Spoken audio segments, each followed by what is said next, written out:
대칭좌표법입니다. 대칭좌표법은 어떤 걸 해석하는 겁니까?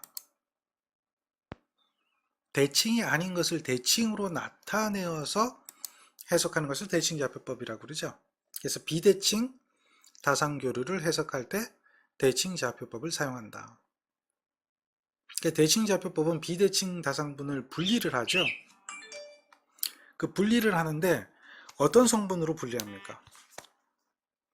정상인분, 역상인분, 영상, 그 다음에 그 정상, 역상, 영상을 다시 각상으로 환산하는 거. 이거죠. 정상과 역상과 영상을 기억할 수 있어야 돼요. 그래서 먼저 여러분들이 이 정상, 역상, 영상을 표현할 때 바르게 표현한 것을 한번 찾아보자. 정상이라고 하면 1과 a와 a제곱으로 가는 게 정상이죠. 1과 a와 a제곱으로 가는 게 정상이에요. 그래서 얘가 정상으로 나타내는 거죠. 정상. 다음에 1과 a제곱과 a로 가는 거죠. 이거는 a 3승으로 보면 되죠. 1은. 그러니까 3, 2, 1. 요거는 1은 0승, 1승, 2승이에요. a에 0승 하면 1이 되죠. a에 0승 하면 1이 돼요. 그러니까 0, 1, 2 뭐 이렇게 가는 것은 정상으로 본다면 다음 3, 2, 1은 뭐예요? 역상으로 보면 되는 거죠. 이게 1이니까 모든 수의 0승은 1이죠. 그런 개념. 그 다음에 a의 3승은 1이 된다는 거죠. a의 4승은 다시 a가 되고요. 그러니까 얘가 역상이다. 그리고 위상이 없는 거, 이것을 갖다 뭐라고 해요? 영상이라고 그러죠. 이렇게 대칭분으로 나누는 것을 대칭좌표법이라고 그래요. 특히나 각상의 위상이 차이가 없어요. 같은 거예요. 공통이라는 거죠. 그렇게 대칭좌표법 중에서 공통인 부분을 나타내는 것을 뭐라고 하느냐라고 하면 영상분이라고 얘기해요. 그리고 이 중에서 잘못 표현된 것은 어느 것이냐라고 하면 얘가 되겠죠. 자, 이번에는 거꾸로 A상, B상, C상을 나타내야 되겠죠.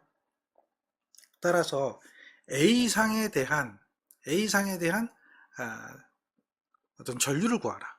뭐 또 전압을 구하라. 뭐 똑같은 이야기가 되는데요. 똑같은 이야기가 되는데 A상은 어떻게 해주면 돼요? 그냥 더해주면 되죠. 더해주면 되죠. B상의 경우는 어떻게 돼요?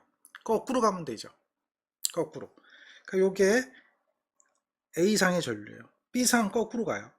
A3승, A2승, A1승의 순. 즉 A3승은 뭐라고 그랬어요? A3승은 A3승은 뭐야? 1이죠. 1. 1이 되는 거. 1. 그러니까 이제 360도 원위치가 되는 거죠. A라고 하는 것은 여기서 뭘 얘기해요? A는 1에 가게 120도. A제곱은 1에 가게 240도. A3승은 1에 가게 360도죠. A3승. 그러니까 A 세제곱은 1에 가게 360도. 그러니까 그 원위치란 말이에요. 근데 그런 거니까 요게 B상이 되는 거죠. B상. IP.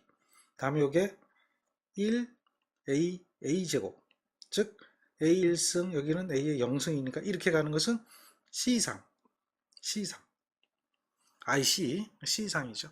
그것을 구하는 것이다. 그래서 그것도 정리하고 있어야 됩니다. 여기서 B상을 구하라 그랬기 때문에 얘가 답이 되는 거죠. 문제는 뭘 요구했어요? B상이 뭐냐? 이걸 물어봤단 말이에요. 그러니까 B상을 기억하시면 되겠습니다. 다음에 기억해야 되는 것은 교류발전기의 기본식이라고 하는 게 있죠. 교류발전기의 기본식. 요거 기억해야 돼요. V0는 마이너스 Z0 I0예요.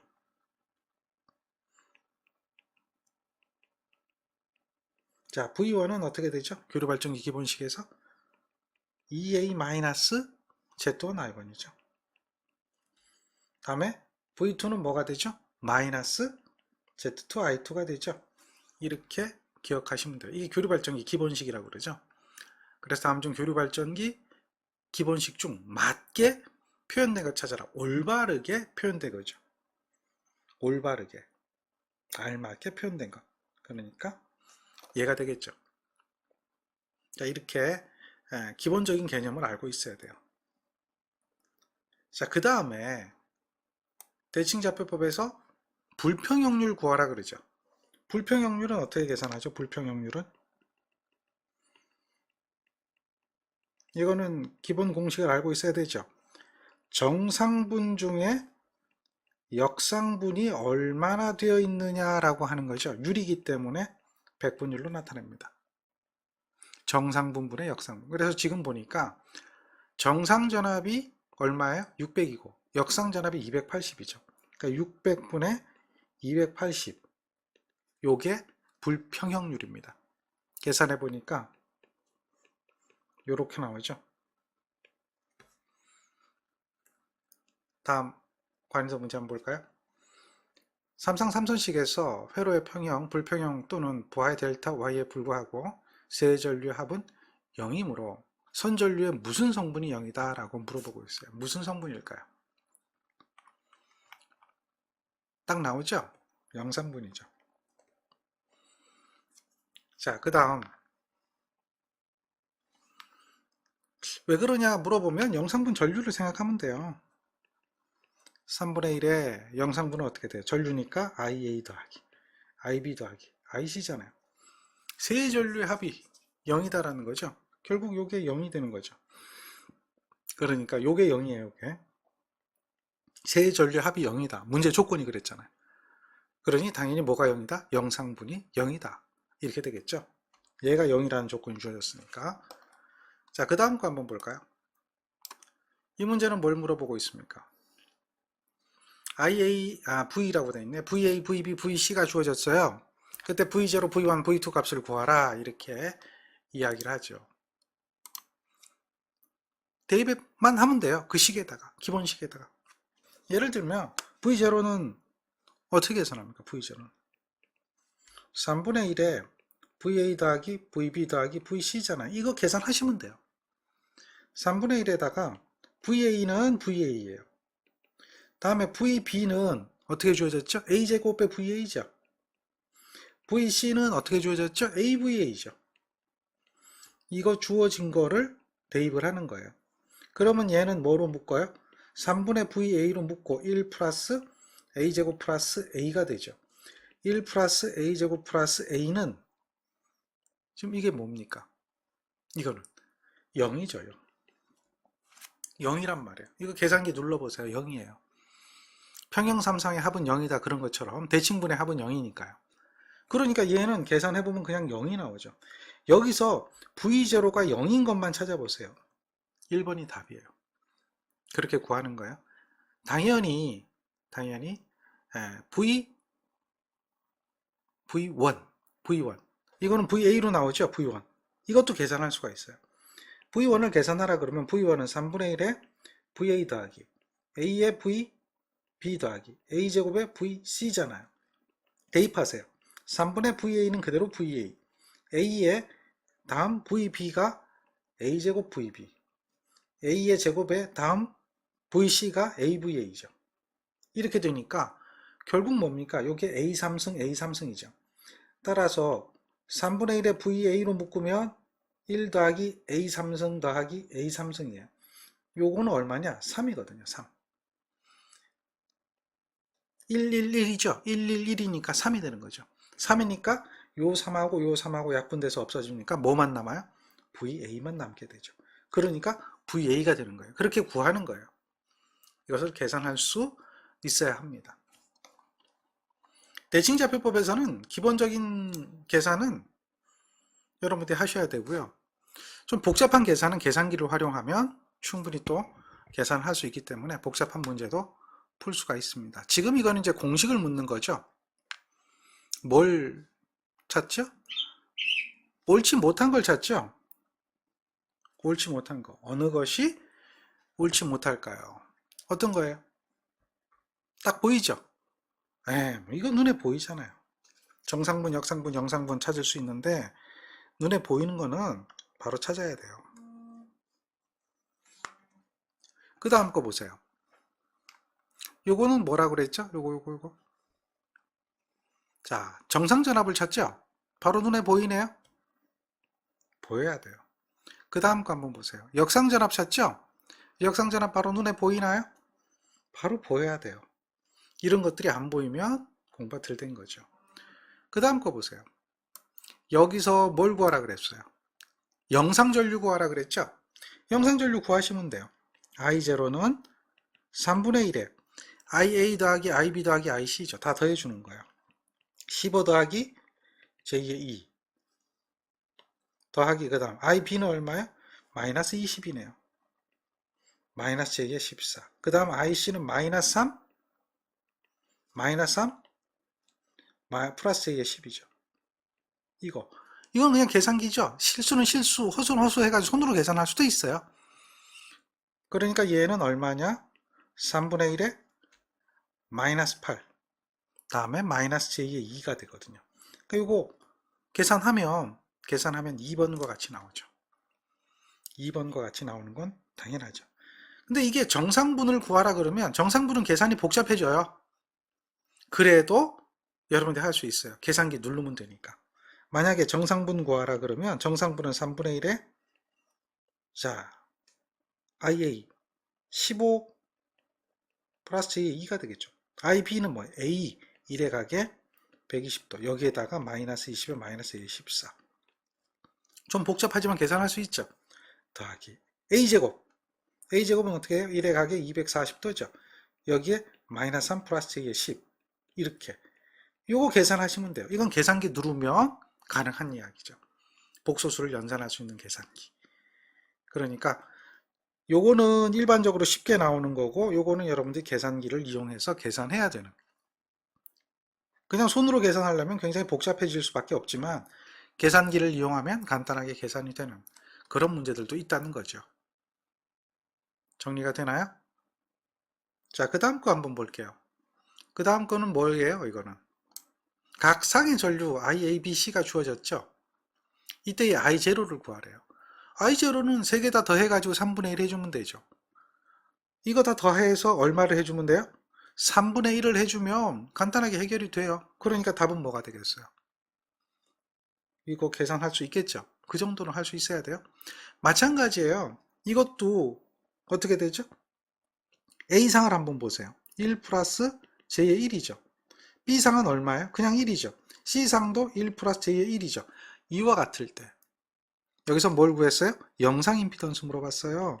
영상 임피던스는 3분의 1에 ZA 1 플러스 J의 A상부터 얘기하면 1이 되고 다음에 플러스 1 이게 B상이죠. C상은 어떻게 돼? 다시 1 플러스 J의 1이죠. 이거거든요. 이거 다 계산해주면 우리가 원하는 값 나온단 말이에요. 이거는 영상이에요. 근데 문제는 영상을 물어보면 간단하지만 여기서 뭘 물어봤어요? 정상 임피던스라고 그랬어요. 그럼 정상 임피던스는 어떻게 해줘요?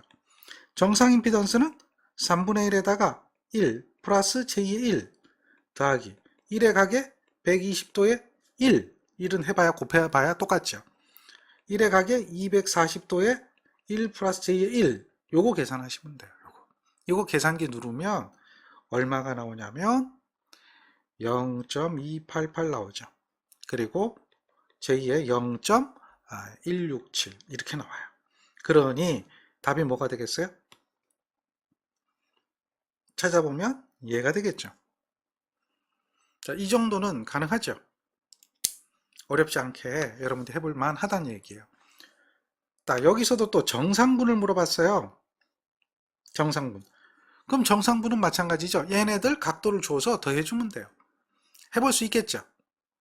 동일한 문제고 숫자만 틀리기 때문에 여러분들이 충분히 할 수 있으므로 답을 알려드리면 답은 얘가 됩니다. 한번 해보세요. 똑같은 방법으로. 다음에 뭐라고 그랬죠? 삼상부하의 델타 부하죠. 세선의 전류가 IABC라고 하면 영상부는 어떻게 되느냐? 델타 부하거든요. 델타 부하면 비접지 부하거든요. 비접지 부하. 여기는 영상분이 없어요. 영상분이 존재하지 않아요. 영상분은 어디에 존재하느냐? 접지선이나 땅하고 만날 때만 영상분이 존재해요. 그래서 비접지 부하이기 때문에 영상분이 없어요. 비접지 부하는 영상분이 존재하지 않는다 이렇게 보시면 돼요. 여기서 또 지금 문제를 보세요. 비접지죠? 비접지에서 영상분을 물어봤어요. 그러면 영상분이 없어요. 지금도 이렇게 영상분이 존재하는 회로 하면 3선식에선 존재하지 않아요. 4선식에서 존재할 수밖에 없죠. 왜? 접지가 되어지는 부분에 영상분이 존재하기 때문에 그래요. 마찬가지입니다. 대칭자표법에 관한 설명 중 잘못된 것은 했을 때 읽어보세요. 불평형 삼상회로에서 비접지에 대한 영상분이 존재하지 않아요. 벌써 1번이 틀렸죠. 영상분은 언제 존재한다? 접지에서만이 존재하게 되는 거죠. 자, 불평형률에 대한 식 찾으래요. 어느 걸까요? 정상분분의 역상분이 불평형률이 되겠죠. 정리가 되겠습니까? 자, 이렇게 기본적으로 꼭 알아야 되는 거. 뭐 어려운 문제 물론 더 있습니다. 더 있는데 그런 문제 생략하고 기본적으로 꼭 알아야 될 내용들을 같이 풀어봤습니다. 그 정도는 정리하고 계셔야 돼요. 그리고 일선지락 시 흐르는 지락전류의 크기를 구하라 라고 하는 문제가 전력공학에도 나오고 회로이론에도 나와요. 그건 제가 지금 여기에 생략이 되어 있는데 중성점, 접지점 임피던스가 존재할 때라고 한다면 그때 흐르는 지락전류는 어떻게 계산하냐. 요거 하나 식을 기억하고 있어야 돼요. 하나 기억하세요. 3배 I0죠. 3배. 그러니까 3배의 2A분의 여기가 Z0 더하기 Z1 더하기 Z2 이렇게 하면 돼요. 이러면 중성점의 임피던스, 즉 접지점의 임피던스가 없을 때 이야기고요. 접지점에 임피던스가 있다면 여기에 3Z가 더해지는 거 정도. 이 정도로 해서 일선 지락전류, 교류발전기가 이렇게 있으면 Y결선하죠. 발전기는. Y결선할 때 여기에 접지가 되는 거예요. 접지가. 지락이 일어나는 거죠. 여기가 중성점이 되겠고요. 그랬을 때에 일선 지락전류를 구하라. 여기에 임피던스 Z가 존재할 때 3Z고 없으면 뭐야? 그냥 없는 거예요. 이렇게 돼서 지락이 될 때에 대한 지락전류를 구하는 식. 여기에 흐르는 전류죠. 지락전류. 구전류가 요 전류입니다. 그거를 구하는 식 정도는 여러분들이 알고 있어야 합니다. 이해되겠죠? 그건 이제 암기하고 있어야 되는 기본식 중에 하나예요. 자주 나오니까. 그 다음 비정연파 교류. 이게 외형파라고 하죠. 이거는 정연파가 아닌 거예요. 비정연파를 해석하는 방법이 뭐로 해석한다고 그래요? 푸리의 분석이라고 하는 거예요. 그러니까 비정연파가 생기는 이유는 고조파 때문에 그렇죠. 고조파를 함유하게 되면 비정연파가 되는데요. 그것을 푸리의 분석이라고 하는 걸 이용하게 되면 이것들을 전부 다 정연파 성분으로 바꾸어 줄 수가 있어요. 그래서 푸리의 분석이에요. 그러니까 푸리의 급수 전개를 하게 된다. 그랬을 때는 우리는 직류 성분과 정연파 성분을 표현할 수 있는데 어느 거냐라고 묻는다면 이해가 돼요. 앞에 있는 것은 무엇을 얘기하나요? 앞에 있는 것은 A0라고 하는 것은 직류를 얘기하는 거죠. 직류. 그 다음에 여기는 여현파, 코사인파고요. 얘는 뭐죠? 정현파. 이러한 정현파인데 여기 보세요. 뭐라고 돼 있어요? 사인항과 코사인항은 1부터 무한대까지. 즉 다시 말해서 비정연파를 푸리의 급수 전개하면 무수히 많은 고조파 성분으로 표현할 수 있다는 거죠. 비정연파를. 그렇게 나타내는 것을 푸리의 분석이라고 한다. 그래서 비정연파를 나타내 보니까 그 비정연파는 어떤 것을 포함하느냐라고 하면 기본파와 무수히 많은 고조파와 직류분으로 나타낸다. 이렇게 얘기할 수가 있어요. 이러한 구형파 신호도 비정연파거든요. 이런 비정연파를 푸리의 급수 전개하면 어떻게 되는가? 무수히 많은 주파수 성분으로 나눌 수 있다라고 하는 걸 푸리의 분석이라고 얘기하는 거예요. 이해되겠죠? 자, 근데 이러한 푸리의 분석을 하게 될 때 우리가 푸리의 분석을 실제 하려면 굉장히 어렵죠. 왜냐하면 지금 보세요. 여기에 이런 것을 계산해야 돼요. 여기서 A0를 구하고 AN을 구하고 BN을 구하고 해야 되거든요. 그때에 이 A0, AN, BN 구하는 방법이 쉽지 않아요. 굉장히 어려워요. 적분을 해줘야 되거든요. 사인에 대한 것, 코사인에 대한 것, 이거 적분해서 사인에 대한 가법 정리 이런 걸 가지고 정리를 해줘야 돼요. 그러니까 그게 어려워요. 풀이의 분석 자체가 어려운데, 그런데 풀이의 분석을 하지 않고도 여러분들 어떤 이 문제 자체가 객관식이잖아요. 그러니까 지금 이러한 파형을 풀이의 분석을 하면 복잡하거든요. 근데 이러한 파형을 풀이의 분석 안 해도 우리가 답을 찾아낼 수가 있다는 거예요. 풀이의 분석한 값이 어떻게 되는가를 찾아낼 수 있다는 거죠. 그거를 알 수 있는 기본적인 것이, 기본적인 패턴이 있습니다. 풀이의 분석에 대한 패턴. 즉 지금처럼 이 파형을 보면 코사인 파에 가깝거든요. 코사인 파의 형태를 띠고 있기 때문에 이 코사인 파의 형태를 풀이의 급수 전개하게 되면 코사인 항하고 직류분이 존재하게 되는 거예요. 사인 파를 풀이의 급수 전개하게 되면 사인 항만 존재하게 되는 거죠. 그리고 대칭파라고 해가지고 반파 대칭 이런 파를 이용하게 되면 얘는 홀수분만 존재하게 된다는 거예요.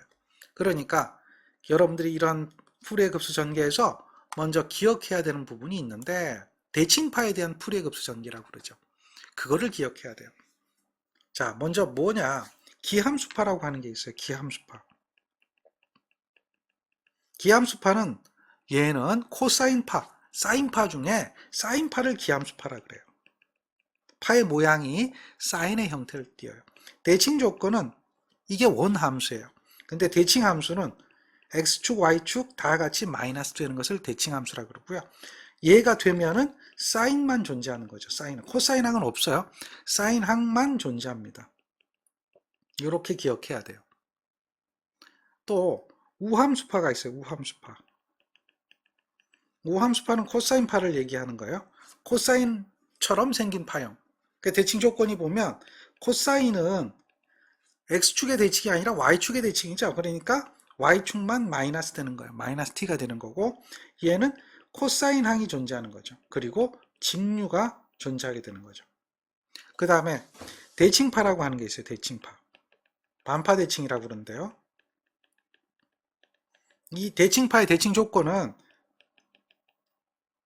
이게 x축에 의해서 대칭이 되는데요. x축에 대칭이 되는데 그냥 대칭이 되는 게 아니라 t에다가 반주기만큼 플러스 마이너스 하게 되는 거예요. 그렇게 해서 대칭이 되게 되면 얘는 뭐예요? 홀수항. 무조건 홀수항만 존재한다라고 하는 거죠. 이거에 대한 기본 개념을 가지고 있어야 돼요. 그래서 반파 대칭에 대해서 어떤 구조파가 속하겠느냐 이렇게 물어봐요. 반파 대칭은 어디냐면 대칭파에 속하죠. 그러면 홀수항만 존재하기 때문에 여기서 5고조파만이 존재하는 거고요. 나머지는 짝수잖아요. 5고조파가 그 대칭파에 속하는 거다. 그거를 찾아내는 문제입니다. 그래서 그 내용, 요거를 정리하고 기억하고 있어야 된다라고 하는 거죠. 그리고 거기에 지금 방금 얘기했던 대칭 조건이 있어요. 대칭 조건 기억해야 돼요. 지금처럼 정현파에 있어서의 정현대칭, 사인 대칭이죠. 사인의 대칭의 조건은 무언가? 라고 물어보는 거야. 그거는 당연히 사인 대칭이죠. 사인 대칭. 그래서 요게 사인 대칭이 되는 거예요. x축에 의해서 대칭, y축에 의해서 대칭. 그게 무슨 얘기냐? 사인파의 모양이 어떻게 생겼어요?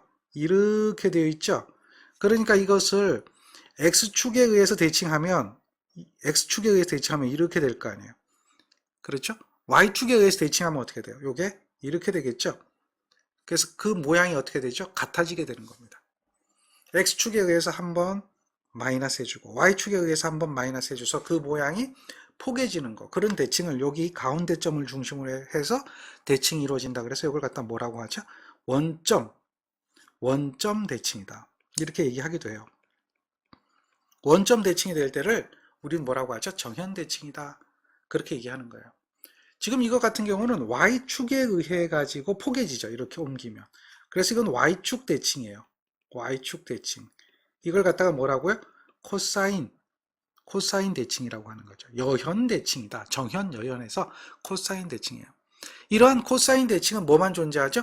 코사인하고 직류가 존재하죠. 그러니까 사인항이 존재하지 않는다라고 이야기를 할 수가 있는 거예요.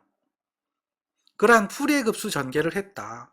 그래서 풀이의 급수 전개를 해보니까 파들이 막 이렇게 고조파 성분으로 나타난 거예요. 이건 이제 예를 든 건데요. 예를 들어서 고조파 성분으로 나타났어요. 지금 보니까 여기는 이렇게 돼 있고요. 여기는 이렇게 돼 있고요. 여기는 이렇게 돼 있어요. 자, 이건 예를 들어서 얘기한 건데 이거는 기본파죠. 오메가 t니까. 얘는 뭐예요? 2배 오메가 t죠. 주파수가 2배가 됐으니까 제2고조파 이렇게 얘기할 수가 있겠죠. 얘는 뭐가 될까요? 제3고조파 이렇게 이루어져 있어요. 자, 직류분은 없어요. 이렇게 고조파 성분들로 이루어져 있을 때 여기서 뭘 구하라 그랬느냐면 시료값을 구해봐라 이렇게 얘기한 거예요. 시료값. 시료값을 구하는 방법은 여기에 시료값이 몇 개 있느냐, 이 안에 들어있는 시료값을 보면 여기 시료값 1개, 여기 시료값 1개, 여기 시료값 1개가 있죠. 정연파 시료값 구할 줄 알잖아요. 그렇죠. 루트 2로 나눠주면 되니까 최대값은. 그럼 루트 2, 루트 2 약분되고 50, 30, 뭐 100이 남잖아요. 이러한 시료값이 있을 때 그 시료값을 제곱을 해서 합을 해가지고 제곱근을 씌워주면 돼요. 그러니까 모든 파의 시료값에 제곱의 합의 제곱근 형태를 띠는 거예요. 각 파의 시료값의 제곱의 합의 제곱근이다. 그러니까 지금 150, 30이라면 걔네들의 제곱의 합의 제곱근을 해주는 것이 시료값이다 라고 이야기할 수 있는 거예요. 자, 시료값 구하는 거 이해하겠죠? 각 파의 시료값의 제곱의 합의 제곱근이다 라고 하는 거 기억하시고요. 다음에 비정연파도 이게 이제 파형이 왜곡되는 걸 비정연파라고 그러잖아요. 그러니까 이 파가 어느 정도 왜곡이 되었는가를 나타내는 거. 아까 대칭좌표법에서는 뭘 배웠어요? 불평형. 어느 정도 불평형이 되었는가라고 하는 불평형률을 계산했는데 비해서 여기서는 어느 정도 파가 외형이 일어났는가, 왜곡이 일어났는가를 나타내는 외형률이라고 하는 걸 따져요. 그 외형률은 기본파 시료값 중에 그걸 기준으로 해서 고조파 시료값이 어느 정도 있는가라고 하는 것을 외형률이라고 한다는 거죠. 그래서 외형률도 기억하셔야 돼요. 만약에 이런 파형의 외형률을 한번 구하라 이렇게 하면 기본파 시료값은 얼마입니까?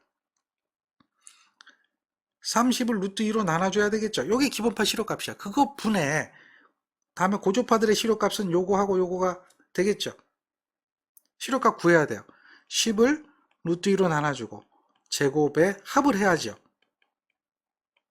제곱에 합을 해야죠. 그리고 뭘 씌워줘요? 제곱근을 해줘야 되겠죠. 이게 외형률이에요. 이게 외형률. 결국은 여기서 요 루트 2, 루트 2, 루트 2죠. 이거 약분돼서 없어지죠. 제곱이 되어 있으니까. 약분돼서 없어지니까 결국은 무슨 얘기하고 똑같으냐면 어차피 루트 2로 나눠지니까 30에 10의 제곱에 5의 제곱에 루트 해준 거고 똑같아요. 즉 기본파 최대값분의 전고조파 최대값 해도 뭐 결론은 같다는 이야기죠. 정의는 아니지만 그래서 이걸 계산해보면 얘가 0.373이 나와요. 0.373. 그러니까 0.37이 답이 되겠죠. 이러한 외형률을 구할 수 있어야 합니다. 그 다음에 고조파에 대한 부분이 들어온다 그러면 그 고조파를 가지고 우리는 고조파 전류를 구하거나 또는 회로를 해석할 수 있어야 돼요. 지금 문제를 읽어보면 RL 직렬 회로에 이렇게 주어졌어요. 요거는 직류가 10V라는 얘기예요. 다음 이렇게 주어졌어요. 요거는 기본파 값이 주어진 거고요.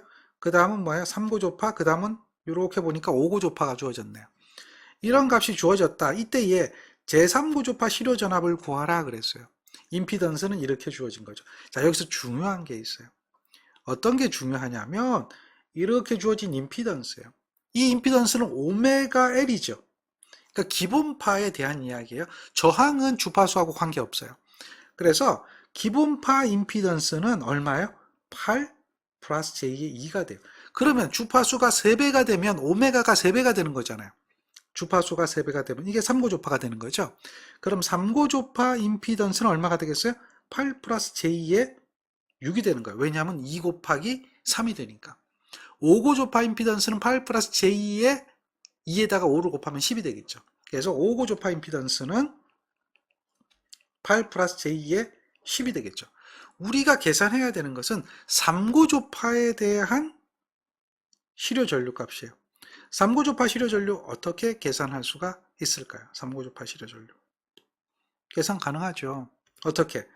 I3는 3고조파 임피던스 Z3분의 3고조파 실효전압 V3 하면 돼요. 그러니까 3고조파에 대한 요거 임피던스 8 플러스 J의 6이죠. 8 플러스 J의 6, 즉 10분의 3고조파는 얘가 3고조파인데 실효값이 얼마죠? 50이죠. 그렇죠. 그러니까 얘가 답이 되는 거예요. 얼마죠? 10분의 50, 즉 5가 나오죠. 5가 나오죠. 이것이 답이 되는 걸 알 수가 있죠. 이게 3고조파예요. 이해되겠죠? 5고조파를 구하라 그러면 5고조파도 계산할 수 있어요. 5고조파에 대한 그 전류 I5는 어떻게 계산하죠? 5고조파 임피던스 분의 5고조파 실효전압이에요. 5고조파 임피던스는 얼마예요? 8 플러스 J의 10이죠. 그 다음에 5고조파 실효전압은 여기서 보니까 60이네요. 60. 그래서 여기 60을 하면 되죠. 요거 계산기 누르면 돼요. 누르면 5고조파에 대한 우리가 이제 그 실효전압의 크기를 구할 수 있죠. 얼마 나옵니까? 한번 눌러보세요. 얼마 나옵니까? 얼마 나오죠? 자, 눌러보니까 얘가 간단하게 나와요. 얼마 나오냐면 4.69. 4.69. 이거 계산하니까 물론 각도 나오는데 각도는 무시하는 거예요. 그러니까 그런 것을 계산할 수 있도록 해주면 된다. 어렵지 않습니다. 밑에 거 한 번 더 보죠. 이것도 보세요. 이거는 기본파죠. 기본파. 근데 여기에 실효 전류 값을 구하래요. 근데 지금 주어진 거는 뭐가 있죠?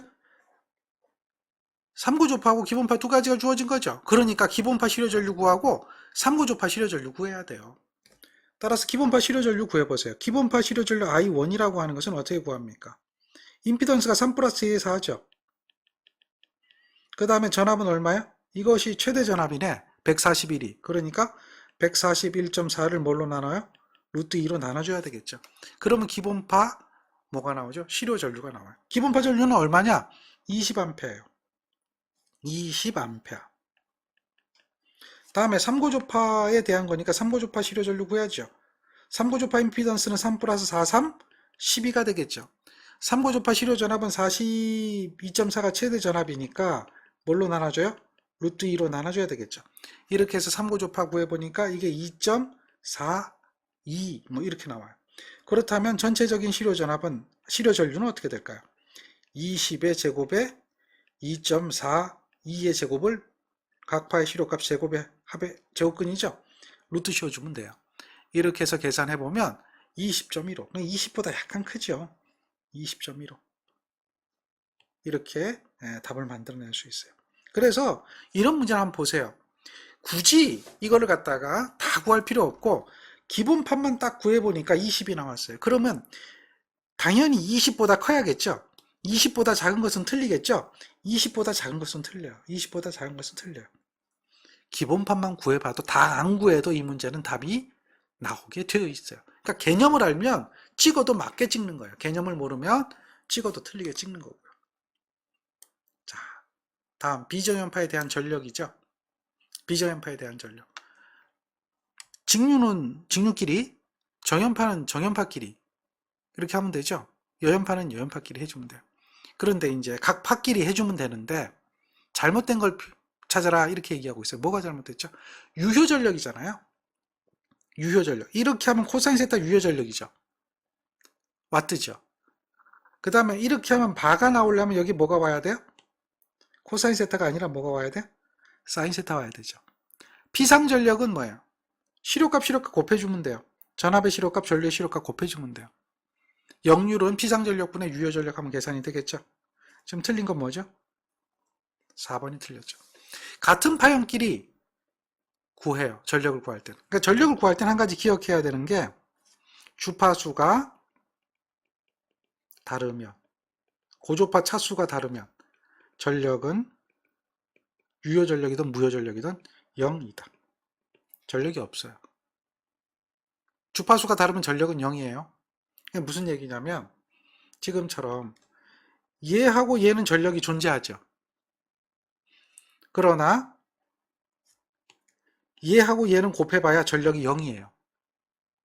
마찬가지로 얘하고 얘 곱해봐야 전력은 뭐예요? 0이에요. 그러니까 같은 주파수끼리만 전력이 존재하는 거예요. 같은 것끼리만 생각을 해주시면 돼요. 정리가 됩니까? 같은 주파수끼리. 그래서 이 전력을 한번 계산해 보세요. 알잖아요. VI 코사인 세타, VI 코사인 세타 하면 되죠. 기본파끼리 한번 보세요. 기본파끼리. 기본파끼리는 요거하고 요거죠. 보니까 얼마죠? 최대값이에요. 100하고 22. 그리고 위상차는 30도 위상차가 생겨 있죠. 0도하고 30도니까. 그러니까 100, 20이죠. 루트 2 곱하기 루트 2는 2가 되죠. 루트 2 곱하기 루트 2는 2가 되잖아요. 그리고 위상차가 어떻게 돼요? VI 코사인 30 요거거든요. 루트 2분의 100 곱하기 루트 2분의 20이잖아요. 그러니까 루트 2 곱하기 루트 2는 그냥 2로 한 거예요. 그 다음 거 한번 보세요. 이거는 마이너스 50에 플러스 10이죠. 그리고 하나는 플러스 30, 하나는 마이너스 30이니까 60도 위상차가 있는 거죠. 그래서 더하기. 여기다 똑같아요. 마이너스는 마이너스 하면 돼요. 10. 코사인에 60도예요. 60도. 네. 그냥 그대로 가면 돼요. 그 다음 걸 잘 보세요. 요거는 사인이고 요거는 코사인이거든요. 위상이 비교가 안 되죠. 그러니까 코사인을 뭐로 바꿔줘야 돼요? 사인으로 바꿔야 돼요. 5 사인에 5배 오메가 t 플러스 90도예요. 코사인은 사인보다 얼마나 앞서요? 90도 앞서니까 45도하고 90도 위상차가 몇 도가 생긴 거예요? 45도가 생긴 거죠. 그래서 최대값이 얼마입니까? 5조파 20, 5조파 5죠. 실효값으로 나타낸 거고요. 위상차는 45도. 이렇게. 이게 유효전력이에요. 사인 세타를 해버리면 무효전력이 되는 거예요. 유효전력을 이렇게 해서 계산해 보니까 얘가 얼마 나오느냐. 얘가 유효전력이 되는데 776.4가 나와요. 시간은 좀 오래 걸려도 할 수 있죠. 시간 오래 걸려도 할만 하잖아요. 못해요? 네, 충분히 할 수 있죠. 그렇게 하시면 돼요. 자, 관련도 문제 볼까요? 기본 문제 풀었고요. 관련도 문제는 어떤 것들이 나왔냐면 비정연파를 여러 개의 정연파 합으로 표현하는 것을 뭐라고 할까요? 뭐라고 하죠? 푸리에 분석, 푸리에 분석. 푸리에 분석이라고 얘기하죠. 자, 푸리에 분석에 관한 이야기입니다. 다음 푸리에 급수로 비정연파 교류를 해석하는데 적당치 않은 것은 뭘까요? 적당치 않은 것. 뭘 얘기하죠? 반파 대칭의 경우에 칭유분은 없다. 우함수 대칭파의 경우 사인항이 없다. 우함수파, 우함수파라고 하는 것은 코사인을 얘기하는 거죠. 기함수파, 기함수파라고 하는 것은 뭐죠? 사인항을 얘기하는 거예요. 근데 이런 사인항 대칭의 경우에는 당연히 뭐예요? 반주기만 적분하여 이비한다. 이거 맞는 이야기예요. 그 다음에 반파 대칭의 경우에는 플러스 마이너스 주기가 반주기마다 이게 플러스 마이너스 주기가 변합니다. 변하고 부호 변화가 없다. 부호 변화가 있어요. 플러스 마이너스 변하잖아요. 지금 여기서 보고 있는 게 얘가 반파 대칭이죠. 반파 대칭입니다. 그래서 반파 대칭은 플러스 마이너스 변합니다. 무슨 얘기인지 아시겠죠? 그래서 여기서는 얘가 되는 거예요. 실제로 반파 대칭이 플러스 마이너스 변하는지 안 변하는지, 반파 대칭이 아니래도 플러스 마이너스 변하는지 안 변하는지를 우리는 확인해 볼 수 있는 게 이 문제가 되겠죠. 이 문제. 이 문제를 풀이의 급수 한번 전개해 보세요. 요걸 전개 한번 해보세요. 그러면 알 수가 있어요. 플러스 마이너스 부호가 변해요. 여기 플러스, 여기 마이너스. 자, 지금 이 대칭은 연장을 해보니까 이런 파형이 되죠. 이런 파형은 무슨 대칭이죠? 무슨 대칭이죠? X축에 의해 대칭? 그렇죠. 그래서 이게 사인 대칭이에요. Y축에 의한 대칭 다 되죠. 사인 대칭이고, 오케이. 그 다음에 반주기 이동해서 대칭은 안 되죠. 그래서 반파 대칭은 안 돼요. 반파 대칭은 안 돼요. 그러니까 이걸 결론을 보면 사인항이고 반파가 안 되니까 홀수도 있고 짝수도 있어야 돼요. 그런 조건이에요. 그러니까 찾아보세요. 사인항이 존재하고 홀수도 있고 짝수도 있어야 돼요. 사인항이 존재하고. 지금 보니까 다 사인항이죠. 근데 사인항 중에서 3번하고 4번을 보니까 홀수항만 존재하죠. 짝수도 있어야 된단 말이에요. 그러니까 답이 아닌 거예요. 그럼 홀수도 있고 짝수도 있는 건 1, 2번인데 1번은 부호 변화가 있는 거예요. 2번은 부호 변화가 없는 거거든요. 부호 변화가 있는 게 답이라는 거죠. 그렇게 찾는 겁니다. 그게 1번에 대한 요 문제죠. 11-18번 요 문제죠. 요 문제에 대한 이야기가 그거예요. 그 다음 거 한번 볼까요? 요거는 대칭이 무슨 대칭입니까? 이런 대칭은 원점 대칭이죠. 그리고 반파 대칭도 돼요. 이렇게 반주기 옮겨서 x축에 의해서 대칭이 된단 말이에요. 반주기 옮겨보면 밑에 걸 반을 옮겨보면 이렇게 된 거에 밑에 게 이렇게 돼 있잖아요. 요거를 반을 옮기면 이렇게 되겠죠. 그러니까 서로 대칭이 된단 말이에요. 반주기 옮겨서 대칭이 되는 거죠. 이러한 파형을 우리는 무슨 파형이라 그래요? 반파 대칭파라 그러죠. 지금 현재는 그래서 이 파형이 무슨 대칭이냐?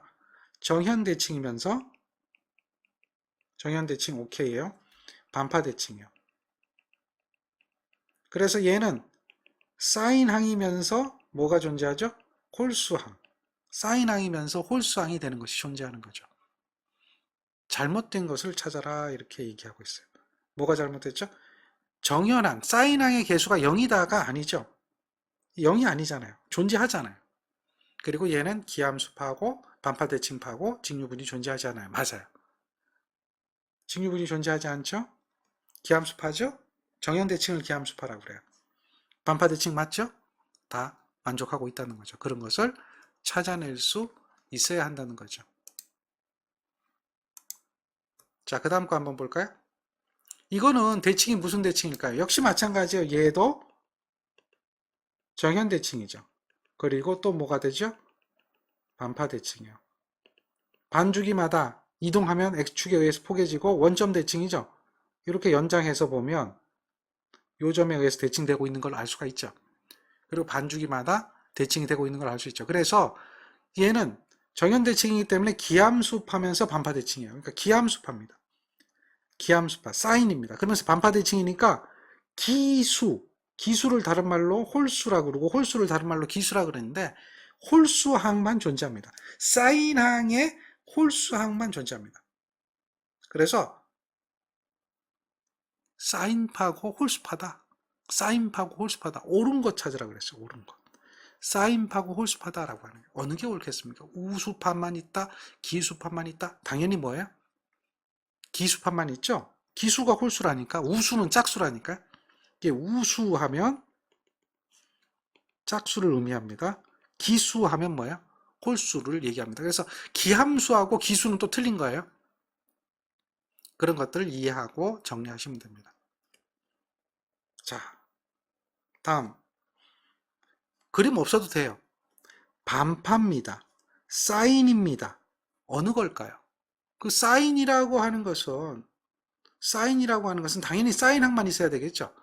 그럼 코사인이라고 하는 것은 답이 되겠어요? 안 되겠어요? 안 돼요. 코사인이라고 하는 것은. 그리고 사인은 직류분이 있어요? 없어요? 없어요. 다 사인만 존재해야 되죠. 그러니까 코사인이라고 하는 건 답이 안 돼요. 그러면 답은 1번하고 3번 중에 하나가 되겠죠. 그렇죠. 근데 반파입니다. 반파는 뭐가 있어야 돼요? 홀수항만 존재하죠. 그러니까 짝수가 있는 건 답이 안 되죠. 짝수가 있는 건 답이 안 됩니다. 그렇게 되면 남는 건 뭐예요? 3번. 얘가 답이 되는 거죠. 이걸 찾을 수 있어야 돼요. 파형이 없어도 반파 대칭파 또 정현 대칭파에 대한 파의 표현식은 어느 거냐라고 하면 뭐처럼 나타나죠? 3번처럼 나타난다는 거 알 수가 있죠. 그 다음 거 한번 볼까요? 그 다음 거는 삼각파입니다. 삼각파도 얘는 뭐예요? 정현 대칭입니다. 정현 대칭이고 얘는 또 무슨 대칭이에요? 반죽이 이동하니까 포개지죠. x축에 의해서 여기에서 이렇게 같아진다는 얘기예요. 그래서 반죽이 이동했을 때 x축에 의해서 같아지느냐 안 같아지느냐를 보면 돼요. 그래서 반파 대칭이에요. 역시 얘는 뭐야? 사인항이면서 홀수판만은 포함하죠. 홀수, 기수. 그러니까 반파 정현 대칭으로 홀수판만, 기수판만 포함한다. 이렇게 얘기할 수 있어요. 자, 이거는 얘는 풀이의 급수 전개하면 직류분은 이렇게 물어봐요. 직류분은 풀이의 급수 전개할 때 직류분은 뭐하고 똑같으냐면 평균값입니다. 평균값. 그래서 지금 얘는 정현 반파잖아요. 정현 반파 평균값 어디 있어요, 지금? 찾아낼 수 있어요? 다 잊어먹진 않았죠? 정현 반파 평균값. 다음에 정현파 평균값은 8분의 2VM이죠. 여기에 2배 되는 게 정현파 평균값이죠. 그거를 찾을 수 있으면 돼요. 평균값이 직류분입니다. 그 다음 거 한번 볼까요? 자, 이거는 어떤 이야기죠? 그림 같은 파형을 풀이의 급수 전개할 때에 어느 것만 남게 되는가? 반파죠, 반파. 그리고 정현이죠. 자, 정현 반파니까 사인의 홀수항만 남죠? 사인의 홀수항이에요. 그러니까 사인항이면 뭐가 있죠? A의 항이 남는 거고 B의 항은 안 남아요. A의 항이 남는데 짝수항은 안 남아요. 1, 2, 3, 4 짝수항 들어가면 안 돼요. 홀수항만 남죠? 그래서 남는 항들은 뭐예요? A1, A3, A5가 남게 된다는 거죠. 간단하죠? 그러니까 기본적인 대칭에 대한 조건을 기억하면 굉장히 쉽게 접근할 수가 있어요. 자, 다음 것도 한번 보세요. 이거는 역시 정현이고 반파예요. 정현이고 반파면 코사인 들어간 거 이거는 뭐 답 아닐 거고요. 짝수 들어간 거 이거 답 아닐 거고요. 그렇죠? 그렇다면 둘 중에 하나죠. 둘 중에 하나입니다. 당연히 스타일을 보니까 어떻게 돼요? 그렇죠. 3고조파 3분의 1, 5고조파 5분의 1 가는 거죠. 얘가 답이 되는 거예요. 그런 기본 개념만 알고 있으면 돼요. 자, 그 다음 거 한번 볼까요? 직류분 물어보네요. 직류분. 무슨 값 구하면 돼요? 직류분은. 여기서 무슨 값 구하면 돼요? 평균값 구하면 되죠. A0 구하니까 평균값이잖아요. 얼마예요? 평균값은. 자, 오메가 t가 0에서 파이까지 갈 때 i가 10A다. 이 파이에서는 0이다. 뭘 구하라? 반파잖아요. 반파. 구형파가 아니라 구형파는 이렇게 다 되어 있는 파는 실효값이랑 평균값이랑 최대값이 다 이거였잖아요. 그죠? 그런데 이제 구형 반파예요. 밑에가 없어. 반이 없어진 거죠. 반이 없어진 거죠. 그러니까 10이 아니라 얼마가 되죠? 10이 아니라 반이 없어졌으니까 5가 되겠죠. 평균값을 얘기하는 거야. 구형 반파 평균값. 자, 그 다음 거는 보세요. 어떤 파형을 풀이의 급수 전개한 것인가 라고 물어보고 있죠. 그러면 파형을 봐야 되겠죠. 홀수만 있네요. 뭐가 되죠? 반파 대칭이 되는 거예요. 반파 대칭이 안 되는 얘는 답이 아니에요. 그 다음에 사인만 있네요. 사인만. 사인을 찾아야 되죠. 요거는 코사인이죠. Y축에 대한 대칭이니까. 요거는 원점 대칭 사인 맞죠? 요거는 코사인이죠. Y축에 대한 대칭이니까. 그래서 답은 뭐예요? 사인 대칭을 찾으면 돼요. 그렇게 거꾸로 파형도 찾아낼 수가 있어요. 어렵지 않습니다. 그래, 풀이의 급수 전개를 실제 안 하고 뭐 대칭파에 대한 풀이의 급수 전개에 대한 결과치를 기억하고 그 공통적으로 나타나는 그 결과치를 가지고 풀이의 급수 전개 문제는 웬만한 거는 다 풀 수 있도록 됩니다. 그래서 그걸 참고하시면 되겠고요. 다음 거 실효값 구하래요. 딱 눈에 보이죠? 최대값이잖아요. 최대값을 뭘로 나눠줘야 돼? 루트 2로 나눠줘야 되겠죠. 그러니 뭐가 되죠? 얘가 되죠. 최대값의 전체 최대값을 구해서 루트 2로 나눠주면 돼요. 그러니까 각 파의 실효값의 제곱의 합의 제곱근이라는 거죠. 그런 게 딱딱 보여줘야 돼요. 딱딱 눈에 들어와야 돼요. 안 그러면 어렵습니다. 자, 다음 거 한번 보세요. 이고조파에 대한 실효값을 구하래요. 근데 여기서 보세요. 이고조파 임피던스를 보세요. C죠. 임피던스, 기본파 임피던스는 8 J의 12예요. 이고조파 임피던스는 8 J의 12의 2분의 1이에요. 그래서 8 J의 6이에요. 왜 2분의 1이 돼요? 반비례하잖아, C는. L은 비례했으니까 배수가 됐죠. 2배, 3배, 4배 이렇게 갔죠. C는 반비례하기 때문에 분의 1로 가야 돼요. 2분의 1, 3분의 1, 4분의 1 그렇게 가야 돼요. 그러니까 2분의 1이 되는 이유를 아셔야 돼요. C값으로 주어졌어요. C값. C는 주파수하고 반비례하고 L은 주파수하고 비례하죠. 그래서 2고조파 임피던스는 8-J의 6이에요. 2고조파의 실효전압은 100V죠. 141.4를 루트 2로 나눠주면 되니까요. 따라서 이고조파의 전류를 구하라 그러면 이고조파 임피던스분의 이고조파 전압이니까 8-j의 6분의 141.4를 루트 2로 나눠주는 이 값을 계산하면 되죠. 그러니까 얘는 얼마야? 10. 10. 간단하죠? 자, 그 다음 거 한번 볼까요? 기본파를 1로 봤을 때 기본파의 80%하고 기본파의 60%인 이런 파형이 있다라고 해요. 그게 뭐 5고조파가 됐든 3고조파가 됐든 관계없어요. 외형률을 구하라. 그렇게 얘기해요. 그럼 외형률은 어떻게 계산하느냐? 기본파를 1로 봤을 때 기본파 1에 대해서 80%인 고조파가 있고 1에 대해서 60%인 고조파가 있다면 제곱의 합의 제곱근을 해야 되겠죠. 그러니까 기본파 시료값분의 전 고조파 시료값이잖아요. 결국은 이 이야기는 뭐예요? 0.8의 제곱에 0.6의 제곱하고 결론은 같아지죠? 이렇게 되거든요. 이해되겠습니까? 그래서 요거를 계산하니까 얘가 외형률이 됩니다. 따라서 외형률은 얼마야? 계산기 눌러보니 얼마 나오죠? 어렵지 않죠? 1 나와, 1. 1. 외형률은 1이다. 자, 그 다음 거 볼까요? 똑같아요. 40%, 20%. 그러면 이제는 외형률 구할 때 간단하게 할 수 있어요. 이렇게 제곱 루트 해주면 되겠죠. 40%, 20%. 그러면 얘는 얼마 나와요? 루트 5분의 1이에요. 루트 5분의 1. 계산기 눌러보시면 돼요. 요거가 답이 되죠. 루트 5분의 1. 자, 그 다음 거. 평균 전력 구하래요. 평균 전력 어떻게 구하죠? 전압 최대값. 전류 최대값이죠. 각각의 최대값이잖아요. 근데 구하려고 보니까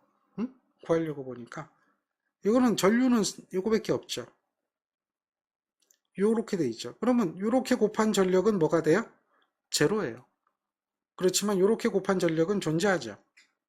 그럼 어떻게 되죠? V, I인데 2분의 해야 되겠죠. 왜 2를 나눠줘요? 루트 2 곱하기 루트 2예요. 그러니까 시료값으로 표현한 거죠. 루트 2분의 V, 루트 2분의 I를 곱하니까 2분의 VI가 된 거예요. 거기에 전압과 전력 위상차가 코사인은 몇 도죠? 0도죠. 얘가 P가 되죠. 그러니까 얘는 코사인 0도는 1이니까 2분의 VI가 되죠. 2번이 답이 되는 겁니다. 얘가 그걸 찾아낼 수 있어야 됩니다. 주파수가 같은 성분끼리만 전력을 구하면 돼요. 다음 짝들 중에서 전력의 크기가 가장 작은 거 찾아보래요. 주파수 다른 거 찾으면 되겠죠. 주파수가 다르면 전력은 뭐죠?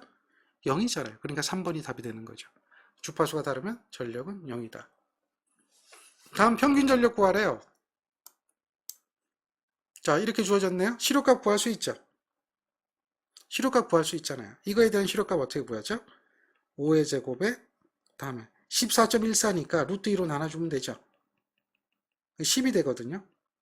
그거의 제곱에 다음 7.07 루트 2로 나눠주죠. 요거의 제곱. 이걸 전체적으로 어떻게 돼요? 루트를 씌워준 것이 시료값이죠. I예요. 그럼 전력을 구할 때는 P는 I 자승의 R이에요. 그러니까 요거의 제곱에 그러니까 루트가 베껴지겠죠. 루트가 베껴지고 R이 얼마입니까? 10이죠. 이렇게 하면 돼요. I 자승 R이에요. 결국은 10을 전개해 보세요. 5의 자승의 10, 다음에 10의 자승의 10, 다음에 5의 자승의 10. 그러니까 그냥 I 자승 R, 각 기본파의 I 자승 R, 이고조파의 I 자승 R, 직류의 I 자승 R, 그걸 구해서 더해준 거하고 똑같아요. 그래서 계산해 보면 얘는 얼마가 나온다? 1500이 나오네. 1500. 그렇게 I 자승 R로 구해서 전력을 계산할 수가 있더라. 다음 거 한번 볼까요? 자, 여기서는 소비 전력이 대략 얼마가 되는가 해서 이렇게 돼 있으니까 소비 전력 두 가지를 하면 되죠. 기본파에 대한 소비 전력 구하고 또 하나는 뭐야? 3고조파에 대한 소비 전력 하나 구하고 이렇게 두 가지로 하면 되겠죠. 어렵지 않아요? 기본파에 대한 전력 우리 그 전력 계산할 때 뭐 이해했던 그 식만 기억하면 돼요. 이게 이제 기본파 임피던스가 이와 같죠. 그럼 전력은 기본파를 계산하면 8의 제곱에 R의 제곱, X의 제곱이죠. 6의 제곱에 전압의 제곱, 실효값이 200이잖아요. 200의 제곱에 이건 기본파죠. 다음에 삼고조파. 삼고조파는 어떻게 돼요? 저항은 그대로죠. 다음에 리액턴스는 어떻게 돼요? 3배가 되니까 18이 되는 거예요. 제곱이 되고 전압은 100의 제곱이죠. 삼고조파. 이거 100 주어졌죠. 그리고 저항은 얼마예요? 8이죠. 즉 R제곱, X제곱, V제곱 R하는 식이에요. 그 식을 그대로 계산하시면 돼요. 그래서 이거 더해주면 되겠죠. 그럼 얘가 얼마 나옵니까? 얘가 3406이 나오죠. 3406. 그렇게 전력을 구하시면 돼요. 또 전류를 구해가지고 기본파 전류 I1을 구해보면 Z1분의 V1이 되겠죠. 20A. 그 다음에 3고조파 전류 I3를 구해서 이거는 이제 Z3분의 V3 하면 되겠죠. 5.08. 그래서 기본파의 전력 I자승 R, 3고주파의 전력 I자승 R, 20의 자승의 8, 5.08의 자승의 8 두 개를 더해줘도 돼요. 20의 자승의 8 더하기 5.08의 자승의 8 이걸 두 개 더해줘도 똑같이 3406이 나와요. 그러니까 그렇게 구해도 되고 여러분이 구하는 방법은 여러 가지니까 이렇게 구해도 된다라는 거죠. 다음 식 중 잘못된 것은 뭘까요? 라고 묻고 있어요. 뭐가 눈에 보이죠? 파고율이 눈에 보이죠? 만들어졌죠? 파고율은 어떻게 계산해요? 최대값을 실효값으로 나눠주는 것이 파고율이죠. 자, 그 다음 N차 고주파에 대한 공진 조건입니다. 공진 조건 어느 걸까요? 공진 조건은 원래 어떻게 하죠? 오메가 자승 LC는 이퀄 1이 되죠. 고조파가 N이 들어가면 여기 N제곱이 돼요. 즉 N 오메가 L 이퀄 N 오메가 C분의 1에서 2와 같이 나오는 거죠. 여기서 주파수 F를 구하는 거예요. 당연히 어떻게 되죠? 2파이 N 이렇게 나오겠죠. 2파이 N 루트 LC분의 1 나오겠죠. N이 없으면 2파이 루트 LC분의 1 하면 기분파가 되겠죠. 그 이야기를 하고 있어요. 어려운 얘기는 아닙니다. 그래서 이것을 고조파 공진 조건 이렇게 이야기를 합니다. 다음 고조파에 대한 상회전이에요. 상회전 할 때에 기본파와 같은 방향으로 회전하고 기본파와 반대 방향으로 회전하고 하는 거를 이야기하는데요. n이 짝수고요.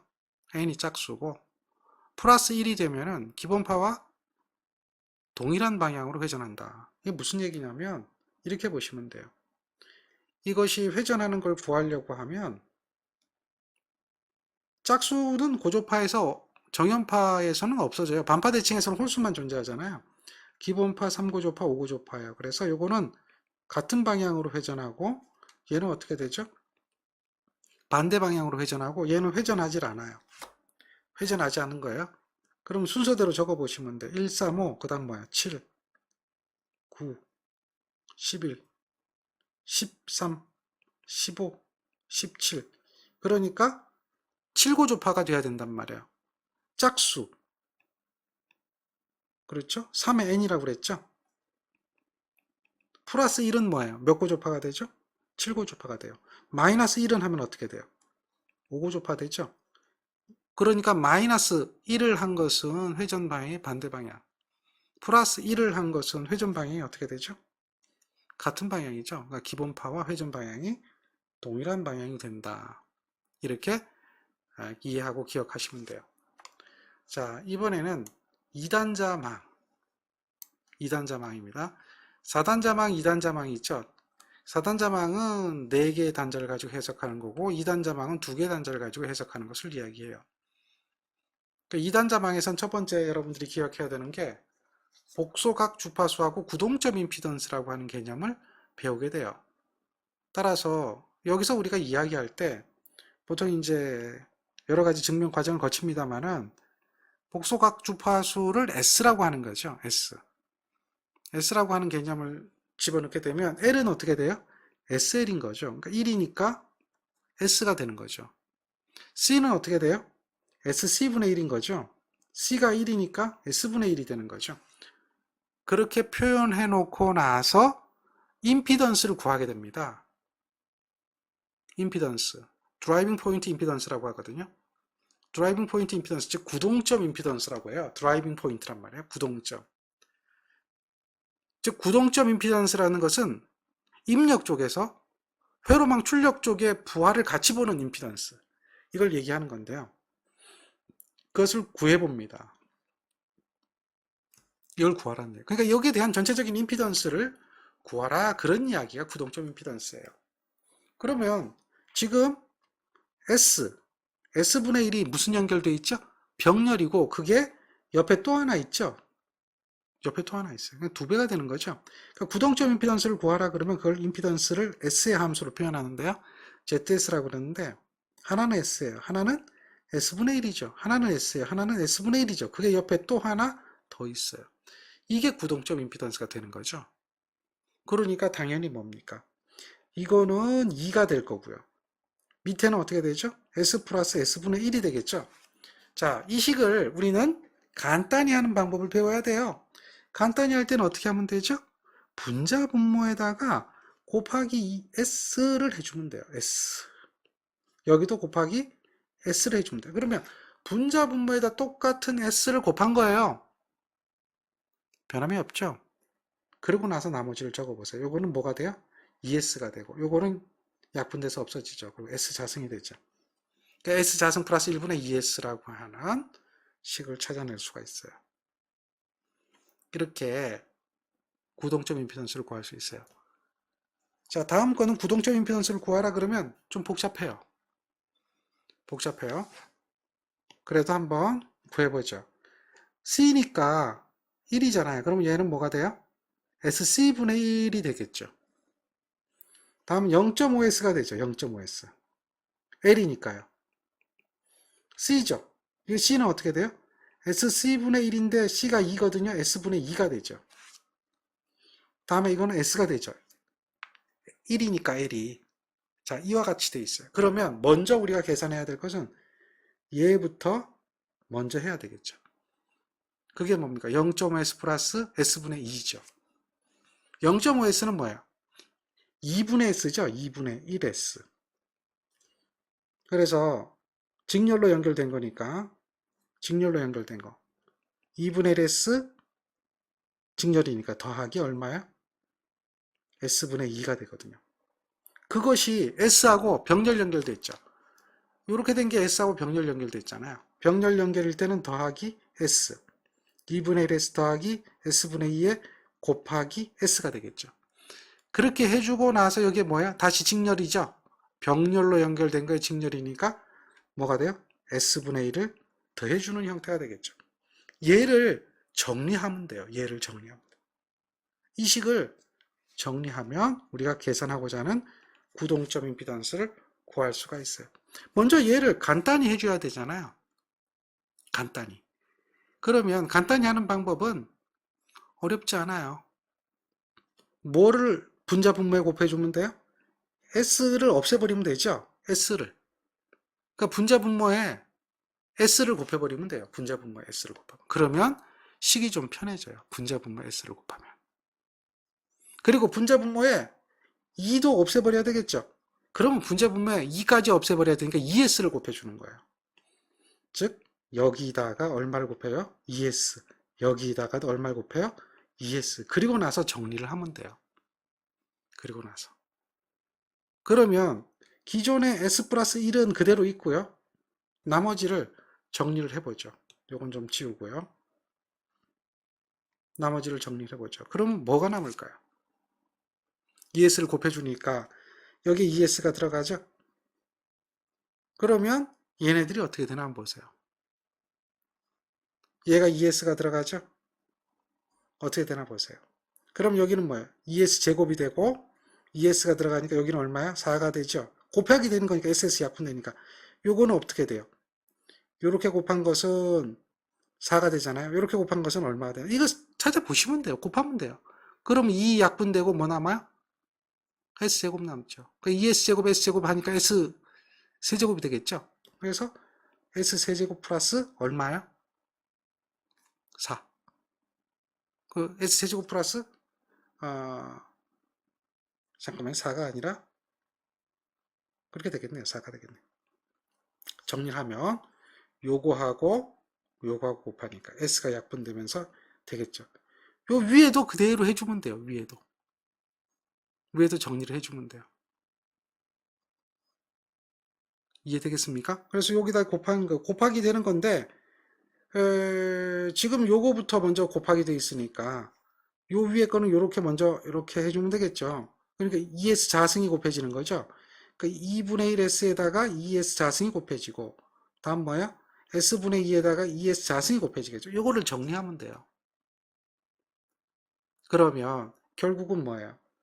2s 자승이니까 요거 없어지니까 s에 3승 더하기 다음 2s 자승이니까 ss 하나 없어지니까 요거는 뭐가 돼요? 응? 4s가 되겠죠.